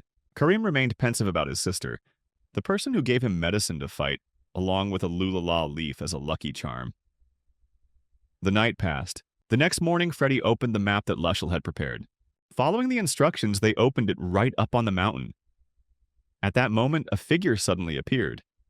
Lushel. He's not actually here, he's sealed himself into the map. Even more amazing, Lushel can talk to people. He created a copy of his own memories and personality to help them deal with the dragon. Lushel's doppelganger appeared self-satisfied, constantly praising himself, which led many to find him somewhat frivolous. Lushel led the way and the knights followed him without hesitation. Before long, they had climbed the cliff face of the mountain. There they finally encountered the dragon. A gigantic white dragon, sleeping peacefully. Lushel's role ends here. Before disappearing, he left a warning. Never mention his name before the dragon. Mildy stepped forward, observed the dragon, and then informed Karim that it was still fast asleep. They began discussing their course of action. But the discussion quickly turned into a heated debate. The noise woke the dragon. In its anger, it roared, asking who had trespassed on its territory. Initially, it was confused. But when it realized this group had come on a mission, Karim stepped forward. He declared that they had come to ask the dragon to break the curse. Immediately, both sides assumed defensive stances, gripped their weapons tightly, and declared they were ready for battle. Before long, all the knights and soldiers under Karim's command had formed battle formations on the battlefield. The dragon accepted, showing respect for their determination, and the battle immediately began. Each member of the team performed their task with the highest priority. The dragon gathered energy, preparing to unleash its breath of fire. Garner quickly realized this and ordered the team to form a defensive formation. As soon as the shield barrier was erected, a massive stream of fire erupted from the dragon, creating terrifying pressure. It was convinced that the flimsy shield could not withstand its attack. Meanwhile, Freddy sneaked up behind them, attempting a sneak attack. But it couldn't even inflict a scratch. The dragon turned to chat with Freddy, inadvertently revealing a weakness. The army, seizing the opportunity from the rear, launched a surprise attack. When it turned around, the dragon realized that all the soldiers were still alive after its breath of fire. Litra ordered a second all-out attack. Ropes were thrown directly at the dragon. Mildy and the knights quickly climbed onto its back. The white dragon became enraged, thrashing violently and tearing through all the ropes. But it was too late. The soldiers had already managed to cling to its body. Immediately afterward, the entire army suddenly jumped down. The dragon was confused, not understanding what was happening. But when it looked at its body, it realized with horror, explosives had been planted all over it. The bombs exploded, causing a series of consecutive explosions. Karim immediately cast a wind spell, helping his teammates land safely. Mildy believed the dragon couldn't withstand it. However, she was wrong. From within the cloud of dust and smoke, the dragon emerged, completely unharmed. It decided to show them the true horror of a divine dragon. The enormous tail swept across, sending numerous knights flying. Immediately afterward, a terrifying surge of dragon breath erupted, engulfing the battlefield in a sea of fire.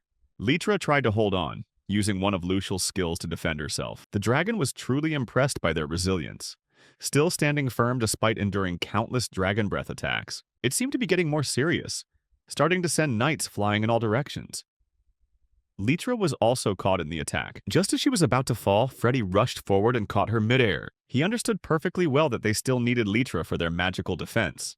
Without hesitation, Freddy immediately charged into battle, launching his first attack on the dragon. However, the attack had no effect. At this moment, Karim charged in, unleashing another attack.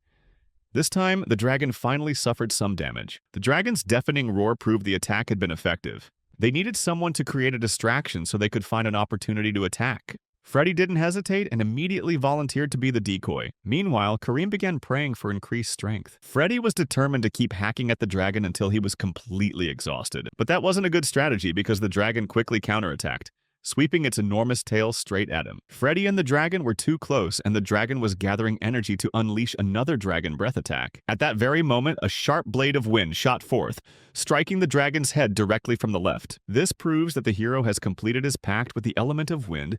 He is hovering in mid-air, preparing to unleash his next strike. The two most powerful entities on the battlefield face each other. The battle between Karim and the dragon was fierce. Both continuously unleashed powerful attacks.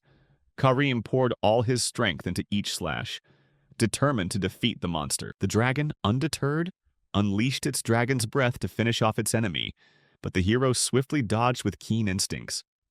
This is a battle between the strongest and therefore no one dares to interfere. Everyone is waiting to see who will be the winner in this test of endurance. Freddy ordered everyone to continue the attack, and immediately the knights deployed their tactics. Archers fired arrows, mages cast spells, and warriors used physical strength to overwhelm their opponents. The battle dragged on, and gradually all of Levish's knights began to tire. Ultimately, Karim found himself at a disadvantage, while the dragon remained standing firmly in front of him. The dragon was impressed by Karim's perseverance, but it was also injured and exhausted. But it was still determined to end it all right now. The dragon swung its enormous claws, aiming straight at Karim, but the hero once again dodged just in time. Karim stepped back, calling out the name of the goddess of wind, imploring her ultimate power. From the dragon's perspective, the scene was nothing but a futile effort. Nothing happened immediately, and the dragon began to breathe a sigh of relief, believing that its enemy had completely exhausted its strength. But that was only part of his plan. Just then, Freddy suddenly appeared from behind, his hand gripping his sword tightly, determined to pour all their strength into the final attack. The dragon was almost unfazed by the blow, but its eyes suddenly flashed with anxiety when it detected something unusual. Freddy's sword was slowly changing, its color shifting instantly. His teammates around him realized this and burst into joyful cheers, announcing that the sword had finally answered its summons. Freddy noticed this too. With a triumphant shout, he swung his sword, delivering the finishing blow to the dragon. The strike was perfectly executed, and as the blade made contact, the dragon roared in agony. For the first time, the giant dragon collapsed, and all the knights standing around were completely stunned by the sight. It seems they have won. The dragon lay motionless on the ground, and it was only after a while that they truly realized the truth. They had done it. They had defeated the dragon. Freddy was the most exhausted of all. But at that moment, a voice rang out from within the sword. It told him that it had now been purified thanks to his pure heart. Previously, many had tried to use it, but due to their lack of unwavering resolve, they had received nothing in return. Freddy bowed his head in gratitude to Lucial for the meal he had prepared before the battle. Then the sword also fell silent, as if it had completed its task after praising the hero of the battle. The knights around him shouted Freddy's name, quickly surrounding him and celebrating the extraordinary feat he had just accomplished. No one could have predicted this would happen. However, at a moment when no one expected it, the dragon suddenly propped itself up on its feet and, in a deep, resonant voice, called them noisy creatures. The troops immediately became alert, wondering how the dragon was still able to move. But the dragon had no intention of continuing the fight. It accepted defeat, and as a firm affirmation, it reminded everyone that dragons never lie. If it truly wanted to destroy them, it would have been incredibly easy. And to prove its power, it would have instantly healed itself with divine energy. All the wounds and scratches disappeared, and its body began to glow, signifying complete recovery. Karim and the entire army were stunned by the sight. Mildy, with his curious nature, approached the dragon's tail and discovered that there was still an unhealed wound. This caused the dragon to feel its pride wounded, and it eventually revealed that the injury was inflicted by an enemy from a long time ago. Its words reminded all the knights of a mysterious man from the past, and at that very moment, rage flared in the dragon's eyes just thinking about that person. The dragon ignored the conversation and told them to rest, especially Freddy. However, Freddy refused the offer, but shortly afterward he suddenly collapsed from pain. The pain was only the beginning. At the same time, the map containing Lucial suddenly appeared, floating in midair. The image of Lucial on the map immediately began to speak incessantly, completely oblivious to the surrounding situation. But the moment it turned to look at the dragon, both of them immediately screamed in astonishment. Lucial immediately hid inside the leaf, too frightened to show his face. Meanwhile, the knights tried to distract the dragon so that it wouldn't think too much about Lucial's presence. However, the white dragon quickly realized that it was Lucial who had led them there. Freddy immediately admitted it, without a moment's hesitation. The atmosphere suddenly changed once again when the dragon showed no intention of letting them go, because they were Lucial's comrades. The knights quickly reminded the dragon of its promise, that it could not turn its back on fair judgment. The white dragon pondered for a moment, then declared that it was willing to stake its position within the dragon clan to complete this mission. Then, it ordered everyone to prepare for battle once again. Suddenly, the atmosphere changed once again. From somewhere, a melody emerged, both powerful and soothing. Even the dragon was confused, not understanding where the sound was coming from. Everyone searched together for the source of the sound, and finally, all eyes turned to Karim. He was holding the blade of grass his sister had given him. The dragon also seemed interested in it. But before anything could be done, the scene suddenly shifted back to the mansion. There, Layla was tending to Lulala's plants. She prayed for the safety of the knights and her brother, hoping they could overcome the arduous challenge. Unexpectedly, Luciel appeared, praising her for her dedication to magical herbs. Nevertheless, Luciel understood that Lady Layla was still very worried, as today was the third day since the group had left this place. At that very moment, Luciel sensed an aura of majesty descending from above. He quickly grabbed the young lady, and immediately afterward, the divine dragon appeared before them. The people in the mansion immediately ran to the scene, and Clevis quickly rushed forward to protect them. None of them knew that the entire expedition team was still aboard the dragon. Karim apologized for causing the commotion and announced that the injured had arrived here along with the dragon. The dragon saw it as a service, but Luciel wasn't easily convinced. Immediately afterward, the dragon spoke, calling out Luciel's name, but then asked about the person who had been tending to the Lulalai plants. Layla was initially a little scared, but then she mustered up the determination to step forward. Luciel stood in front of her, declaring he would protect her if anything happened. Sensing the tension, the dragon reassured them that it had no intention of harming anyone, only wanting to ask a question.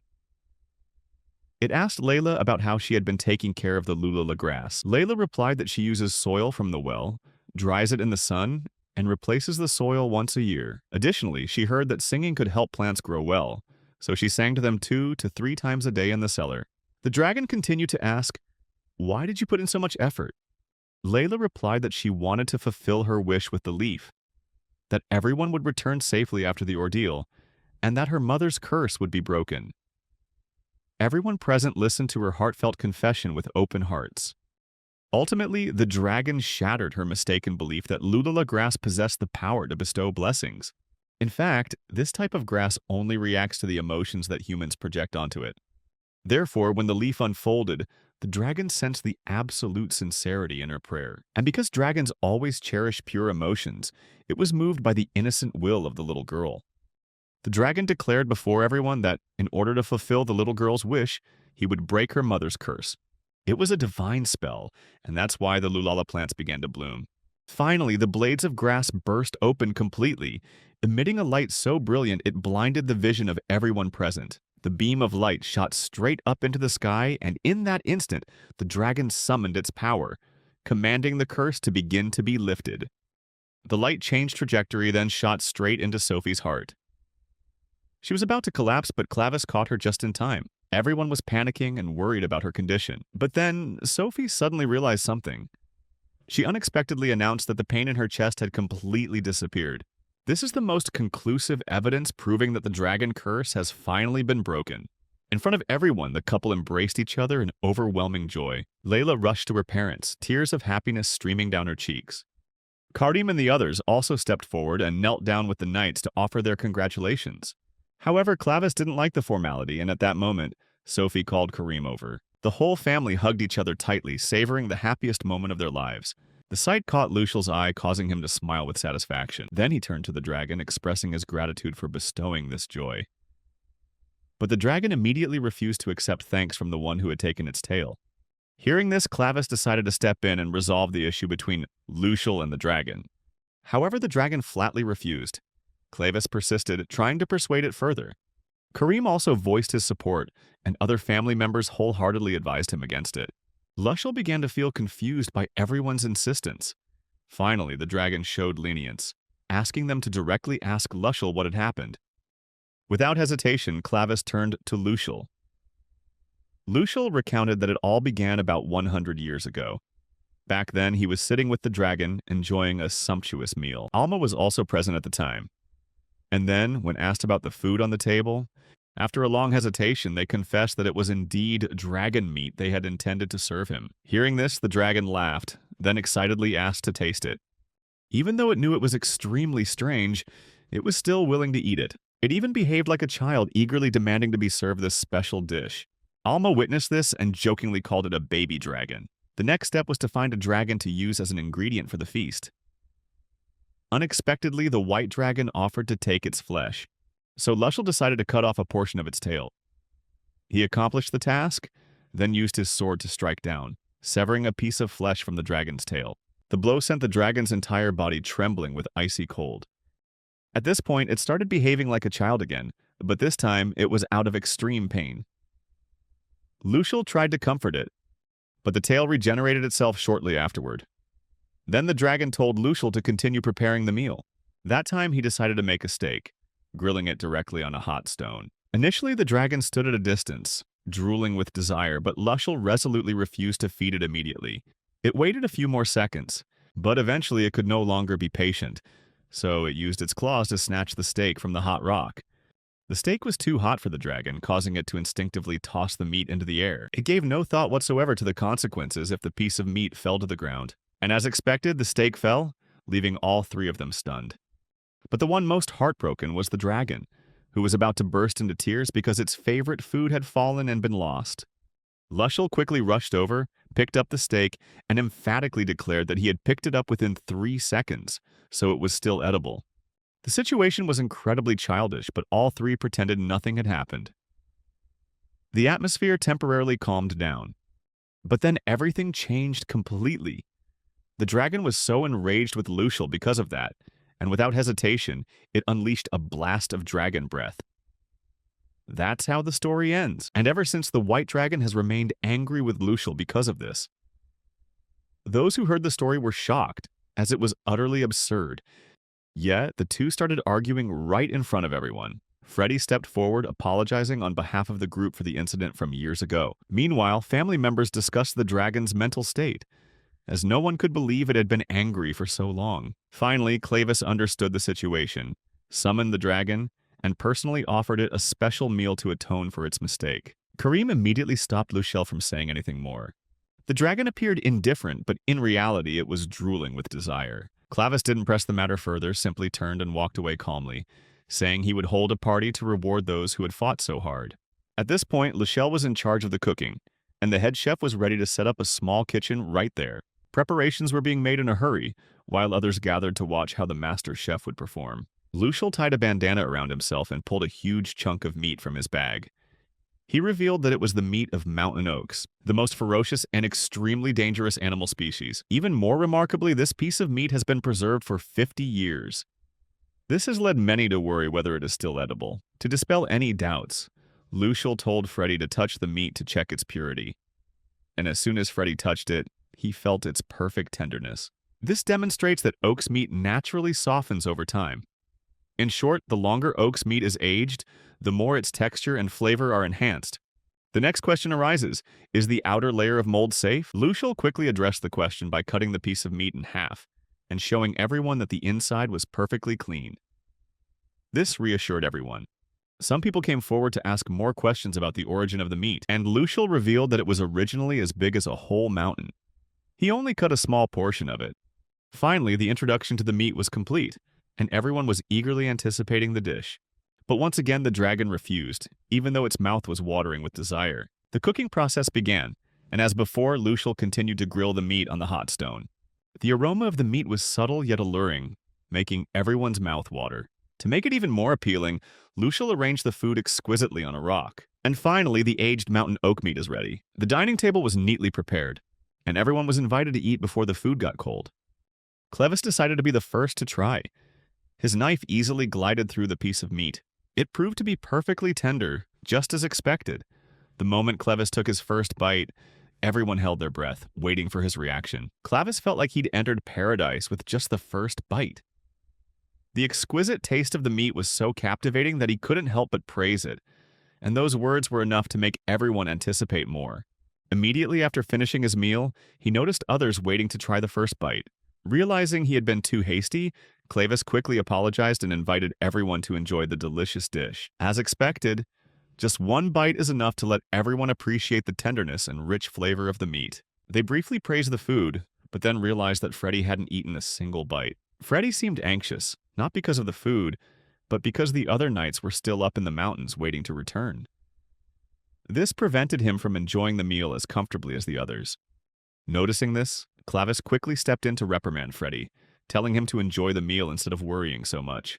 If he continued like this, he would spoil the enjoyment of all the knights who were enjoying the feast. Freddy understood and felt guilty. Then he bowed his head in sincere prayer before deciding to take the first bite. The moment the flavor melted in his mouth, Freddy felt like he was entering heaven. He couldn't help but praise the tenderness and exquisite taste of the meat. Lucial listened to the compliments and felt immensely happy knowing that his cooking skills had provided the knights with a complete and relaxing meal after their strenuous battles. Meanwhile, the dragon witnessed it all and felt completely forgotten. Those around it were enjoying themselves, immersed in the festivities, seemingly oblivious to its presence. During the conversation, Mildy unexpectedly suggested that Lucial open a restaurant, and the others enthusiastically supported the idea, asserting that they would certainly be the first customers. Shortly afterward, the head chef joined the conversation and invited Lucial to help out in the kitchen if he wished, as his cooking skills were truly outstanding. Clavis agreed and immediately nicknamed Lucial the Duke's chef. The name quickly became popular, and from then on, everyone started calling him by that title. Suddenly, a scream rang out, startling everyone. They were all bewildered, not understanding what was happening. A girl suddenly burst in, ignoring the surprised looks around her, and went straight to Lucial.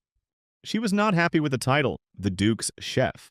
Instead, she requested that it be changed to the Duke's chef. Everyone around tried calling her by that name in surprise, but the girl kept repeating it excitedly, as if she wanted everyone to acknowledge her new title. While everyone was still confused about the identity of this strange girl, her true purpose was finally revealed. She unexpectedly pounced on the meat that Lucial had just prepared, ate it with relish, and without hesitation asked for a second portion, then a third. Everyone was still wondering, who exactly was this girl who could brazenly barge into the middle of the party and enjoy the delicious food like that? Lucial took the opportunity to introduce the girl to everyone, saying that she was White Dragon. This truth sent shivers down everyone's spine. No one could believe that such a fierce and majestic dragon could appear in the form of a little girl. Mildy immediately dismissed it, saying it was impossible. But no sooner had she finished speaking than she demonstrated her true strength by screaming in anger. Lucial quickly tried to comfort her, and Clavis joined in, calling her Duchess, even though she didn't actually hold that title. However, this didn't stop the little girl from continuing to devour the party, eating heartily as if she had never eaten before. Seeing an opportunity, Clavis directly asked if she was willing to forgive Lucial for the trouble he had caused. Bacalong thought for a moment, then immediately refused, even though she was enjoying a meal cooked by Lucial herself. After eating the last bite, the little girl declared that only two things could make her overlook this matter. First, she wants to eat dragon steak regularly. Secondly, she was angry that Lucial had left the forest without telling her, and now was preparing to leave again. Just as Lucial was about to retort, she suddenly blushed, instantly making everyone realize the conversation was heading in a different direction. White Dragon, sensing the situation was becoming increasingly dangerous, decided to let Lucial off the hook, but with one condition. That condition came from Clavis, that she must be welcomed as a guest into the mansion. Everyone was shocked by this request, but the little girl calmly explained that if she were allowed to be there, they could enjoy the dragon steak whenever they wanted. Clavis immediately agreed to that condition without a second thought. However, Lucial was not at all pleased with this decision. Meanwhile, the happiest person was the White Dragon. Lucial was still confused as to why the little girl wanted to live here. It seems like it's time someone taught him about girls' feelings. Mildy tried to explain, but then her face flushed and she couldn't finish the sentence. That even left Layla feeling awkward. She could only tell Lucial to realize it himself. At that moment, Bacalong stepped forward and introduced herself properly so that everyone could address her by a more appropriate name while in the mansion. She revealed her real name was Urin, and that the dragon tail was still hidden under her dress. Lucial chuckled softly, for even though she had lived for over 300 years, he still didn't understand much about the world, but in the past few days he's learned a great deal. After all, he survived it all. Everyone was excited, and that's how one of the most boisterous nights in manga came to a close. Clavis finally realized that the curse had been broken, and the White Dragon was Urin. The house finally returned to peace, and he decided to say something to Litra. The scene shifts to a few days later when Lucial enters the Duke's room and asks why he was summoned. During the conversation, Clavis produced a piece of paper bearing a seal, stating that there was an important matter to be discussed. The scene shifts again, this time with Urin sitting next to them, seemingly involved in the discussion. That day was also Lady Sophie's day, but Urin was angry because she wasn't being recognized even though she was the one who had broken the curse. Layla takes on the task of explaining to the little girl that only those who dare to stand up and fight against a fearsome dragon are truly honored. However, Lady Sophie's family remains immensely grateful to Urin for lifting their mother's curse. Suddenly, Vincent approached, startling the little girl. He reminded her to sit properly as she didn't look like a well-behaved child at all. Under Vincent's guidance, Euron gradually learned proper manners. But eventually, upon realizing he was actually a dragon, Euron reverted to his mischievous nature. The big day has finally begun, and the stage is ready. The first to emerge was Captain Freddie, who marched down the red carpet, sword in hand, toward the throne, and then knelt before Duke Clavis. Clavis was extremely pleased, as Freddie had kept his promise. To express his gratitude, Clavis thanked him for helping to break the dragon curse that had afflicted his wife. Freddie humbly accepted the compliment, then returned the sword to the Duke.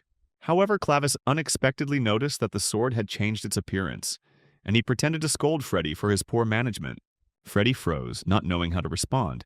Just then, Clavis burst out laughing, saying that he had known about this all along.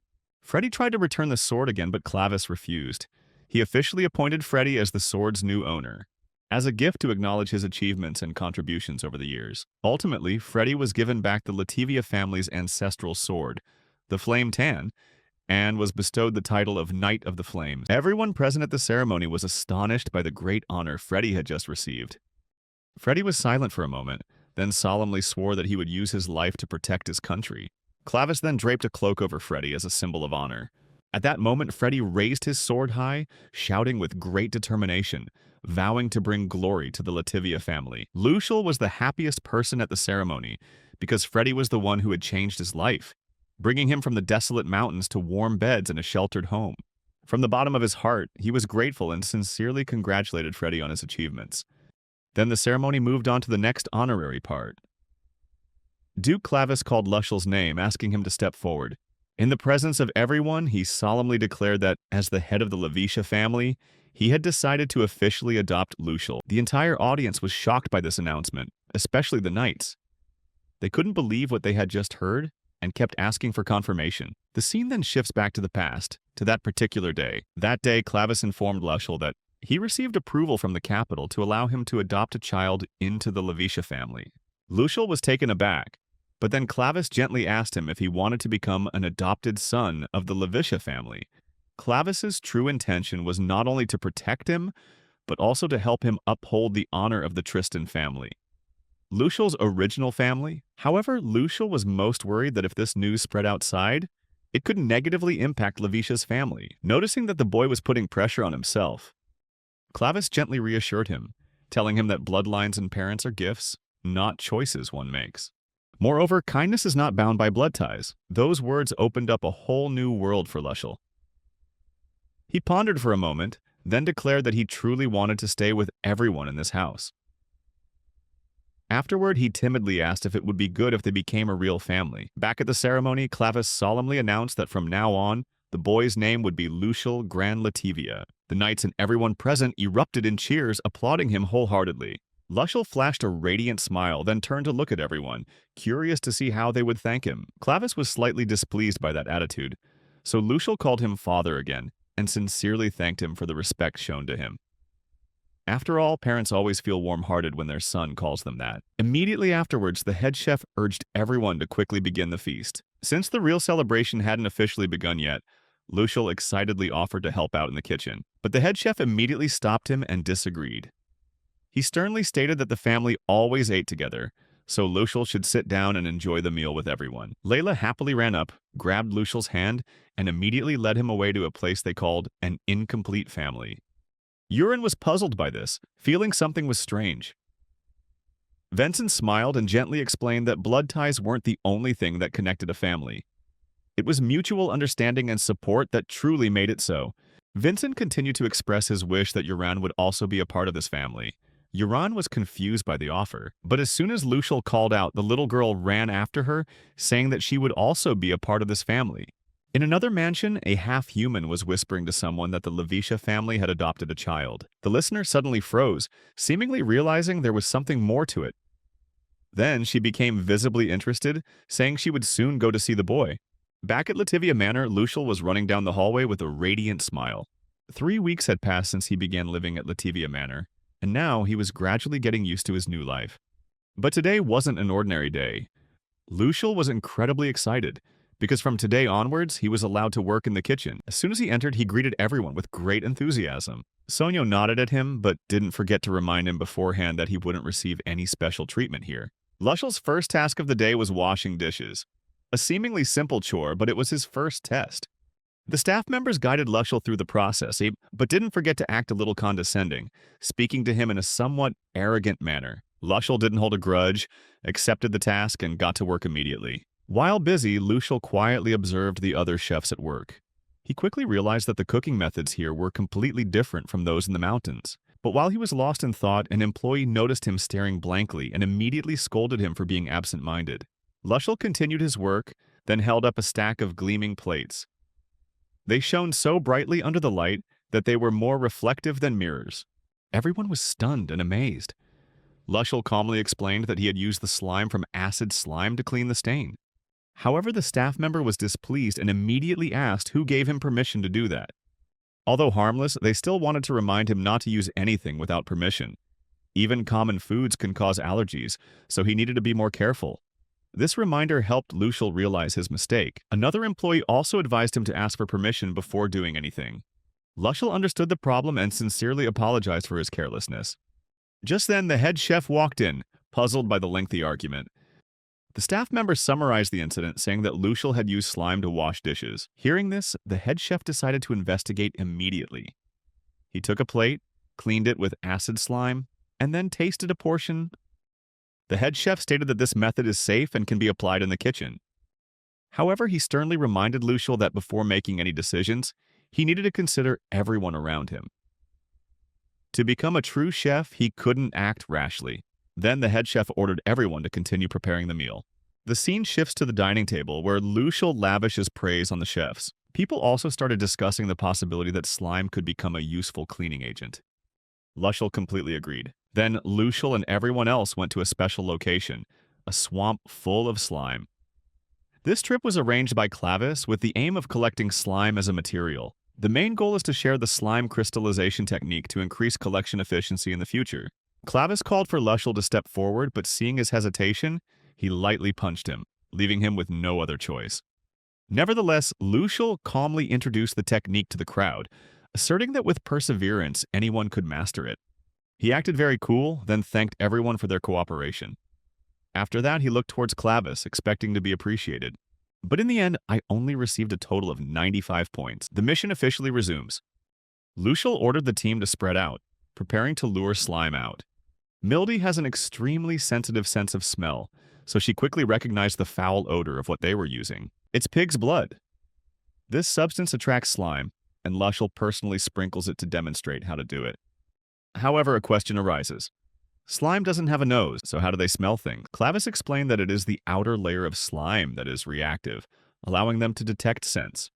Lushel understood this principle just as strange ripples began to appear on the surface of the lake. This is a sign that the slime is surfacing. When they saw a huge number of slimes appear, everyone was stunned.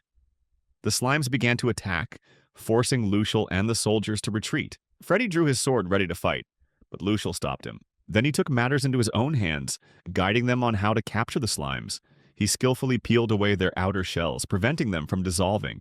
Then he used his domination skill to make all the slimes stand still in place. Litra was stunned to see him use such a high-level skill. Finally, Lushel ordered the slimes to line up, and astonishingly, they obeyed immediately without a moment's hesitation. The slimes obediently followed their master's every command. The girls present couldn't hide their delight as the sight of the tiny slimes moving in unison was adorable and soft. Once everything was ready, Lushel began instructing everyone on the techniques for crystallizing slime. Everyone was highly focused, trying their best to complete the task. Meanwhile, Lushel left the training area as he had his own plans. The day passed quickly and night gradually fell. After a long day of training, everyone was exhausted. Just then, Mildy smelled a wonderful fragrance. As expected, they all immediately followed the scent and discovered that Lushel had prepared a lavish meal. There was enough food for everyone to enjoy. Everyone was incredibly excited because tonight they would be eating a meal cooked by Lushel herself. Lushel was also happy to be able to energize everyone after a hard day's work. The main course for dinner tonight is garagara, a type of crocodile dumpling. Litra was stunned when she heard the name of the dish. Lushel calmly explained that the crocodile had just been caught by hand and then meticulously described the processing steps. Lushel explained that Garagara crocodile meat has a texture similar to chicken and can be prepared into a delicious steak or crispy fried chicken. He combined crocodile meat with vegetables, adding various spices to create the filling for the dumplings. The broth is made from Garagara crocodile bones, giving it a rich flavor. However, it seemed no one was really listening to his explanation, as everyone eagerly filled their bowls and began enjoying the meal immediately. The party that night was filled with joy. Everyone was immersed in the wonderful flavors of the food, and their fatigue seemed to vanish. Clavis savored the dumpling and remarked that the combination of juicy crocodile meat and crisp cabbage created a perfect flavor. Kareem paid no attention to the chatter, focusing only on the bowl of soup in front of him, then took a large gulp and looked extremely satisfied. Everyone thanked Lucial in unison for the wonderful meal. However, he humbly reminded them that they should also thank Layla, as she had helped him a great deal during the preparation process. As a father, Clavis couldn't hide his pride at seeing his children able to create such delicious dishes together. Finally, after 3 days of training, everyone had mastered the technique of crystallizing slime. The knights were able to easily capture the slimes, and one by one they succeeded in crystallizing them. Eventually, they caught a lot of slimes, but were completely unaware that a commotion awaited them at the mansion. One day, a maid approached and asked Lucial to accompany her to the laundry room. He obediently followed instructions, but upon arrival, a scene of chaos unfolded before his eyes. Countless clothes were piled on the floor, all belonging to the slime crystallization training team. The maid reported that the slime from the slime couldn't be washed off, causing great distress to the other maids. Some were apprehensive about facing the young master, but the maid continued to complain, saying that the training had caused them a lot of trouble. Before she could say anything more, Litra suddenly appeared, stepped forward, and slapped her. "I demand an explanation as to why you raised your voice at the young master." The two began arguing fiercely about Lucial's situation. Litra defended him, insisting that she was not allowed to say such things. Meanwhile, the maid Kana refused to back down, insisting that she was only fulfilling her duties as a housekeeper.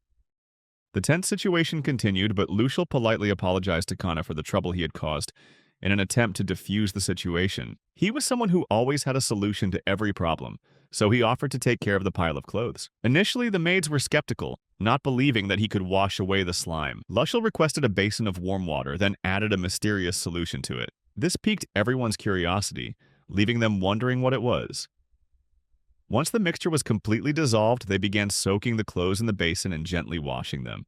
Finally, all the stains disappeared, and the clothes became sparkling white, completely clean. Much to their surprise, the maids asked him about the ingredients of the solution. Lucial smiled and revealed that it was the slime from acid slime. Once again, slime proved its usefulness. Not stopping there, the head butler went on to ask if the solution could clean the armor. Lucial had a solution ready. He introduced a new type of slime called soda slime. Then, Lucial used her fusion skill to combine 2 different types of slime. It becomes a neutral type of slime. When one of the maids tried it, she discovered that it worked incredibly well. Others quickly followed suit and found cleaning easier than ever. A single gentle scrub was enough to make the stains disappear completely.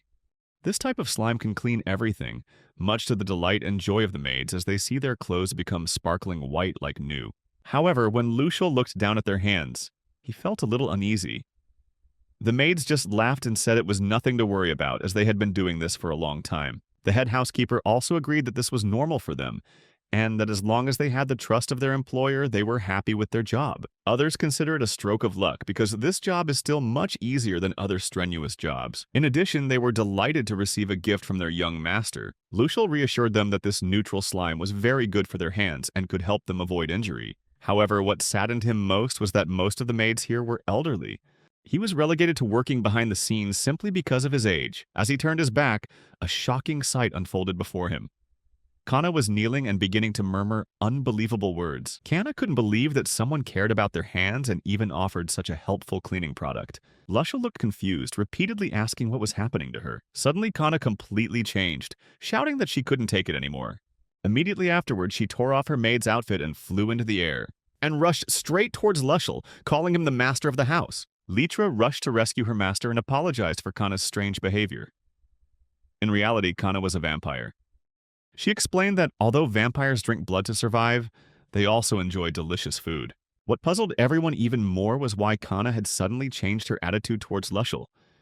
She said that he was the same kind as her. They called him by affectionate terms and said he was the embodiment of absolute cuteness. Although she initially tried to control her emotions after hearing everything Lucial had done, she couldn't resist any longer. When she revealed her true age was 197 years old, Canna unexpectedly proposed to Lucial right there on the spot. Rachel had to intervene again to stop her from continuing her bizarre behavior. The argument between the girls started again, and this scene seemed all too familiar to Litra and Mildy. Lucial finally realized that this world truly had many different races and people. Time passed. A month had gone by since he started working in the kitchen, and now he had been assigned tasks other than washing dishes. One day, the head chef unexpectedly appeared and asked Lucial to prepare a special meal. The other staff members expressed concern, saying it was too early for him to do it, but the head chef dismissed their opinion. He also mocked an employee who had attempted to create his first dish but failed miserably, and the other employees joined in the teasing. His name was Jansen, and this time, the head chef assigned him the task of mentoring Lucial. This was a truly difficult challenge for a newcomer like Jansen, as he had to mentor someone with such extraordinary abilities as Lucial. The head chef encouraged Jansen to act like an older brother, which motivated him further. Immediately, Jansen approached Lucial and told him to prepare himself because he was going to seriously and diligently guide him. The day's work was finally over, and Jansen officially took on the role of mentoring Lucial. The first lesson he taught the boy was how to utilize leftover vegetables and ingredients to prepare meals for the kitchen staff. This is how they save money, and this rule was set by the head chef. No one is allowed to break it. Jansen then went on to talk about the problems they often encountered in the kitchen, such as running out of ingredients or not having enough of certain essential components. Therefore, if you want to become a good chef, you must know how to adapt to what is available. The most difficult thing for Lucial that day was that he wasn't allowed to use animal meat in his cooking.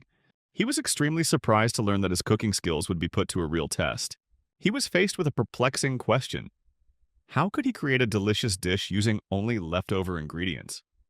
However, Lucial was not discouraged and decided to give it a try. A little later, when he brought his dish out to Jansen, the latter commented that the flavor was quite good but lacked depth. Lucial was also aware of this and understood that he still hadn't done well enough. So Jansen proceeded with a second attempt to show Lucial how to utilize the different ingredients for their respective purposes. He performed everything with absolute clarity. This made Lucial realize that Jansen's cooking skills were far superior to his own. Every part of the dish seemed to speak for itself. Remind him that cooking is not just about preparing animal meat, but is also a profound art form. It requires you to explore more things. Suddenly, Layla walked into the kitchen, bringing tea as a gesture of encouragement for those working hard. After a hard day's work, they enjoy a relaxing cup of tea. Layla also expressed interest in the meal that Lucial would be preparing for the staff. She was really looking forward to trying it out and even suggested they make a pinky promise. After making her promise, she left and the team of chefs continued to work diligently to complete their task. 3 days later, the crucial moment finally arrived. Lucial had to personally prepare the meal for the staff. That day, he made oyakodon. Despite being made from leftover ingredients, its appearance was so appealing that even the head chef was surprised. The people in the kitchen had the same reaction, and Lucial explained that all the ingredients were leftovers from previous meals, and that he had also used extra eggs to complete the dish. The 3 people in the kitchen took the first bite at the same time, and immediately a silence fell over the kitchen. That moment lasted quite a while before their expressions changed, and they all unanimously agreed that the dish was truly delicious and pleasant. Everyone offered comments on how Lucial skillfully combined the different ingredients, making the most of each component to create a flavorful dish. One of them noticed the special quality of the silver rice in the dish. Immediately, the head chef understood that this silver rice had been cooked with wine, creating the dish silver rice with wine. Upon hearing Lucial's confirmation, the head chef was even more impressed. He continuously praised the boy's efforts in pushing his own limits. Another employee, curious, asked about the side dishes, and Lucial explained that it's ohatashi made from carrot leaves, which gives it a crispy texture. Everyone was amazed by this creation as it was both unique and delicious. The moment the head chef tasted the side dish, his eyes widened in astonishment. He was completely shocked to see how quickly a child like Lucial could learn and create such a perfect combination. Lucial thanked the chef for the compliments. The 2 kitchen staff members were also waiting for Jansen's reaction, hoping he would praise Lucial. However, Jansen suddenly asked about how he had prepared the chicken. Lucial frankly revealed that he had used chicken that had died the day before, strictly following kitchen rules. However, Jansen was still not entirely convinced. Looking at the texture of the meat, he realized that chicken meat that has died usually loses its tenderness, but the chicken in this dish has an unusually soft and elastic texture. A question popped into his head. Was Lucial using fresh chicken to impress people? If the boy did indeed break the rule, the consequences would be very serious. possibly resulting in a complete ban from the kitchen. While other employees were still waiting for an answer, Jansen found himself in a state of indecision. He was unsure whether to speak up or remain silent to protect Lucial. Finally, unable to shake off his suspicions, he rose from the table and declared that old chicken could never possibly be that tender. His words created tension in the kitchen, and the head chef immediately spoke up to confirm whether Lucial had actually violated the rules. Jansen confirmed that Lucial had followed the regulations correctly, but he was still willing to take responsibility for not guiding the boy better. He accepted any punishment, as long as it could protect Lucial from being fired from the kitchen. However, before making a decision, the head chef wanted to hear Lucial's opinion. Lucial immediately denied all the accusations. This left Jansen stunned. He explained that he had marinated the meat with a special type of mushroom. This helps tough meat become tender and regain its original texture. Others gradually realized that he wasn't cheating at all, but simply taking advantage of his experimental experience from his time living in the mountains. Hearing this, Jansen breathed a sigh of relief but couldn't help but grab the boy by the collar, scolding him for making him worry so much. After calming down, Jansen sincerely apologized to Lucial, but Lucial thanked him for standing up for him. They looked at each other with respect, and the scene made those around them feel as if they were witnessing a real couple. As the conversation continued, the chef realized that Jansen had truly matured. Finally, to complete the meal, Lucial brewed a special tea, onion tea made from the outermost layer of the onion bulb. Although it has a slightly bitter taste, it's very good for the blood, so all the kitchen staff drink it all. Once all the dishes had been served, everyone turned their eyes to Jansen, awaiting his final answer on whether Lucial had passed the test. Jansen thought for a moment and then remarked that the umami flavor hadn't been fully expressed. He had to use more vegetables to enhance the taste, which meant a bit of a waste of ingredients.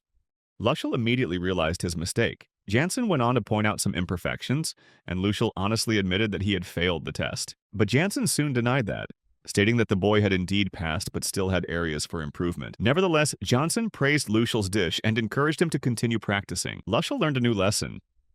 Cooking has no limits. There's always something to learn and improve upon. He sincerely thanked Jansen for his guidance. The head chef agreed with this assessment, and then unexpectedly called out to someone from behind. The head of the family appeared, creating a tense atmosphere. He apologized to his son for not informing him about the test beforehand. In fact, Lucial's father had planned for him to appear at the food festival and prepare signature dishes made from monsters. This stunned all the staff in the kitchen, and even Lucial was surprised. To clarify further, Clavis stated that this summer they plan to hold the official launch of Lucial at the festival. In other words, it was an event intended to introduce him as the son of the ducal family. However, this statement was not received positively by Lucial. He felt uncomfortable that the reason for participating wasn't because of a blood relationship with the Duke. Instead, he had to participate in a competition to prove his worth and gain recognition from others. Jansen disagreed with that way of thinking, asserting that blood relations didn't matter and that the boy needed an official debut regardless. Clavis also emphasized the same point, that there is no difference between adopted and biological children. Lucial suddenly remembered the truth that he was merely a created being with no blood relation. However, his father had never asked him to appear before people as his son. From the beginning, Lucial wasn't his son. Clavis noticed Lucial's pale face and understood that this was his first official debut. As soon as he agreed, Clavis asked Lucial for permission to make his debut in front of everyone. He wanted to be proud of his son, and so the boy readily agreed. With an open heart, Lucial also asked permission to serve his special dish. His enthusiastic spirit excited everyone and made them look forward to the upcoming event. A few days later, Lucial and his dragon prepared to set off to gather ingredients for a monster-based meal. Sophie, as a mother, she was somewhat worried about him, but Euron was happy that he was progressing on the path she loved. The biggest surprise for everyone was that Layla wasn't there to see him off. This led them to make many speculations about the girl's absence. In fact, Layla had secretly hidden in Lucial's luggage. Without further hesitation, Euron immediately transformed back into his dragon form, and so they both decided to take off and fly away, thanking and saying goodbye to those who remained. Just then, the head butler appeared with a letter for the master, announcing that Layla would be joining her brother on an upcoming expedition. After a while, Lucial finally took Layla out of the pouch, allowing her to relax and enjoy the fresh air under the open sky. They continued their journey, but as soon as the children started shouting with excitement, Euron immediately sped up. On the way, the two siblings talked about the potential consequences they might face upon returning. But, as usual, Layla showed no signs of worry. The little girl was even more excited to visit the palace where her brother had lived for a long time. Before long they arrived, and Lucial quickly jumped down from Euron's back. Then he introduced his younger sister to the palace where he once lived. Layla simply observed the scene before her in silence, then expressed her feelings for the place. The little girl also didn't forget to thank the dragon for bringing her here safely. As soon as Euron transformed back into her human form, she curiously asked what they would do next. Before Lucial could reply, a sudden strong gust of wind blew up from the giant sun trees. This is a special type of tree. It moves only using solar energy and rarely sways during the day. Euron's eyes sparkled at the sight, but her joy was quickly extinguished when Lucial refused something. Lucial himself was also waiting for something to appear, so he immediately hid behind the bushes along with everyone else. The crucial moment had arrived, and they discovered that the creatures that had appeared were cacophants. Although they looked quite disgusting, they certainly had no intention of eating them. After collecting resin from the bees, the group began tracking them according to plan.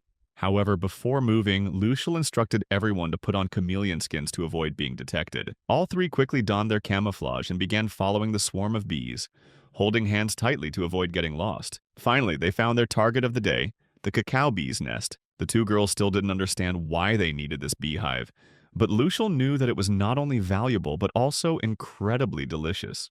Without hesitation, Lucial immediately used his special skill, begin creating a stream of cold air to blow around the beehive. The goal is to paralyze the bees with the low temperature. When the plan succeeds, all the bees fell to the ground, motionless. The others remained hidden behind the bushes while Lucial approached to retrieve the beehive. However, none of them realized that a surprise attack was about to happen. An attack by a magical creature? Lucial immediately realized that its target was him. Without hesitation, he ordered Euron to protect Layla while he continued to run to avoid the attack. During the fight, he quickly realized that this was a formidable enemy. It wasn't easy to deal with. But when he decided to take the battle more seriously, a surprising truth was revealed. The monster was actually Alma. Alma suddenly appeared, and joy erupted upon seeing her old friend. It was an emotional reunion between friends who are over 300 years old. Alma explained that he rushed in because he thought the cacao bee colony was under attack by an unknown enemy. As the protector of the place, he was simply doing his duty. After listening to Lucial's explanation, the two quickly reconciled. The story then shifts to the bee palace. Layla remains worried about her brother, while Euron, feeling frustrated, she took off her cloak. Layla tried to reason with her, but Euron wasn't the type to easily listen to advice. However, this time, Layla refused to back down. She patiently listened to Euron, not just as a companion, but as a member of family. Euron realized the conversation was family-like, but instead of participating, she began to see herself as merely a guest in this family. As a divine dragon, she always considered herself a solitary entity, with no need for a family. Those words were like arrows piercing Layla's little heart, leaving her deeply hurt. Even Euron began to wonder if she really needed a family. Layla persistently explained that Euron was also part of their family, but in the midst of their argument, they completely forgot about the cacao bees. A large swarm of those bees flew nearby. Sensing danger, Euron immediately grabbed Layla and dashed away as fast as she could to avoid being attacked. The escape lasted a while, but they were eventually safe. Just as Euron was beginning to understand the meaning of family, the sun trees unexpectedly emitted strange sounds when they began to move. Intrigued by this change, Euron curiously used his finger to dig a small hole in the tree trunk and asked Layla to taste the sap inside. They said it tasted delicious. Layla believed them and followed the instructions. Euron showed Lilith how to eat properly, and then she tried it herself by putting her mouth directly into the food. But unexpectedly, the tree sap got all over her face, which made Layla laugh with delight. For the first time in her life, Euron felt the warmth of a family. The feeling was both confusing and delightful. Layla was also very happy to hear that, and felt fortunate that they could see each other as real family. The two girls continued to enjoy the tree sap. He paid no attention to the dirt on his face. Just then, Lucial and Alma returned, and were immediately stunned to see the two girls eating in such a silly manner. The sight made him chuckle. Soon after, a small argument broke out between Alma and Euron. Alma, who didn't care about anything other than his forest, accepted the situation easily because Lucial was his friend. They quickly reached the bee colony, where Alma used her special communication abilities to talk to them. Fortunately, the bees agreed to let them take the cacao bee's nest, but only this one time. Lucial immediately thanked them for their generosity. Immediately afterward, he used his wind-cutting skill to take the beehive without harming any of the bees. Euron was the first to jump up and try the honey, and soon after, Layla also demanded a share, arguing that it wasn't fair if only Euron got to enjoy it. Their mission in that area was complete, so the group decided to head back, promising to return another time. On the way back, both girls were very excited, looking forward to enjoying the meal that Lucial had prepared. But none of them knew that an unexpected event would occur during the festival, completely changing the course of the story. As the final day of the festival arrived, Lucial's attire was carefully selected by her servants. They also didn't forget to praise the welcoming speech he had prepared. That day was the Lativia family's summer festival. Regardless of status or position, everyone could enjoy the lavish party together. Lucial stepped onto the stage and introduced himself as the son of Duke Clavis. He confidently declared that he would become as great as his father and hoped to receive good treatment from everyone.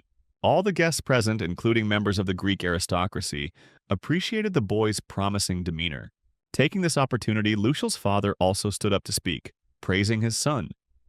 He proudly stated that Lucial had accumulated experience, far exceeding his own when he was young. Then, he invited everyone to enjoy the dish his son had prepared. When the cooking was complete and the party was over, Lucial felt a great sense of relief. As she left the stage, he encountered his two close female friends. Both were wearing incredibly beautiful traditional Japanese clothing. They both looked stunning, and one of them thanked him with all her heart on this special day. Lucial's teacher was also present at the festival, taking on the task of preparing the food so that he could have time to enjoy the event. He gently pushed Lucial outside to play, and the boy was incredibly grateful for that gesture. In fact, it was Clavis who asked Lucial's teacher to do this, with a specific intention in mind. Lucial quickly immersed himself in the lively atmosphere of the festival, exploring each stall with delight.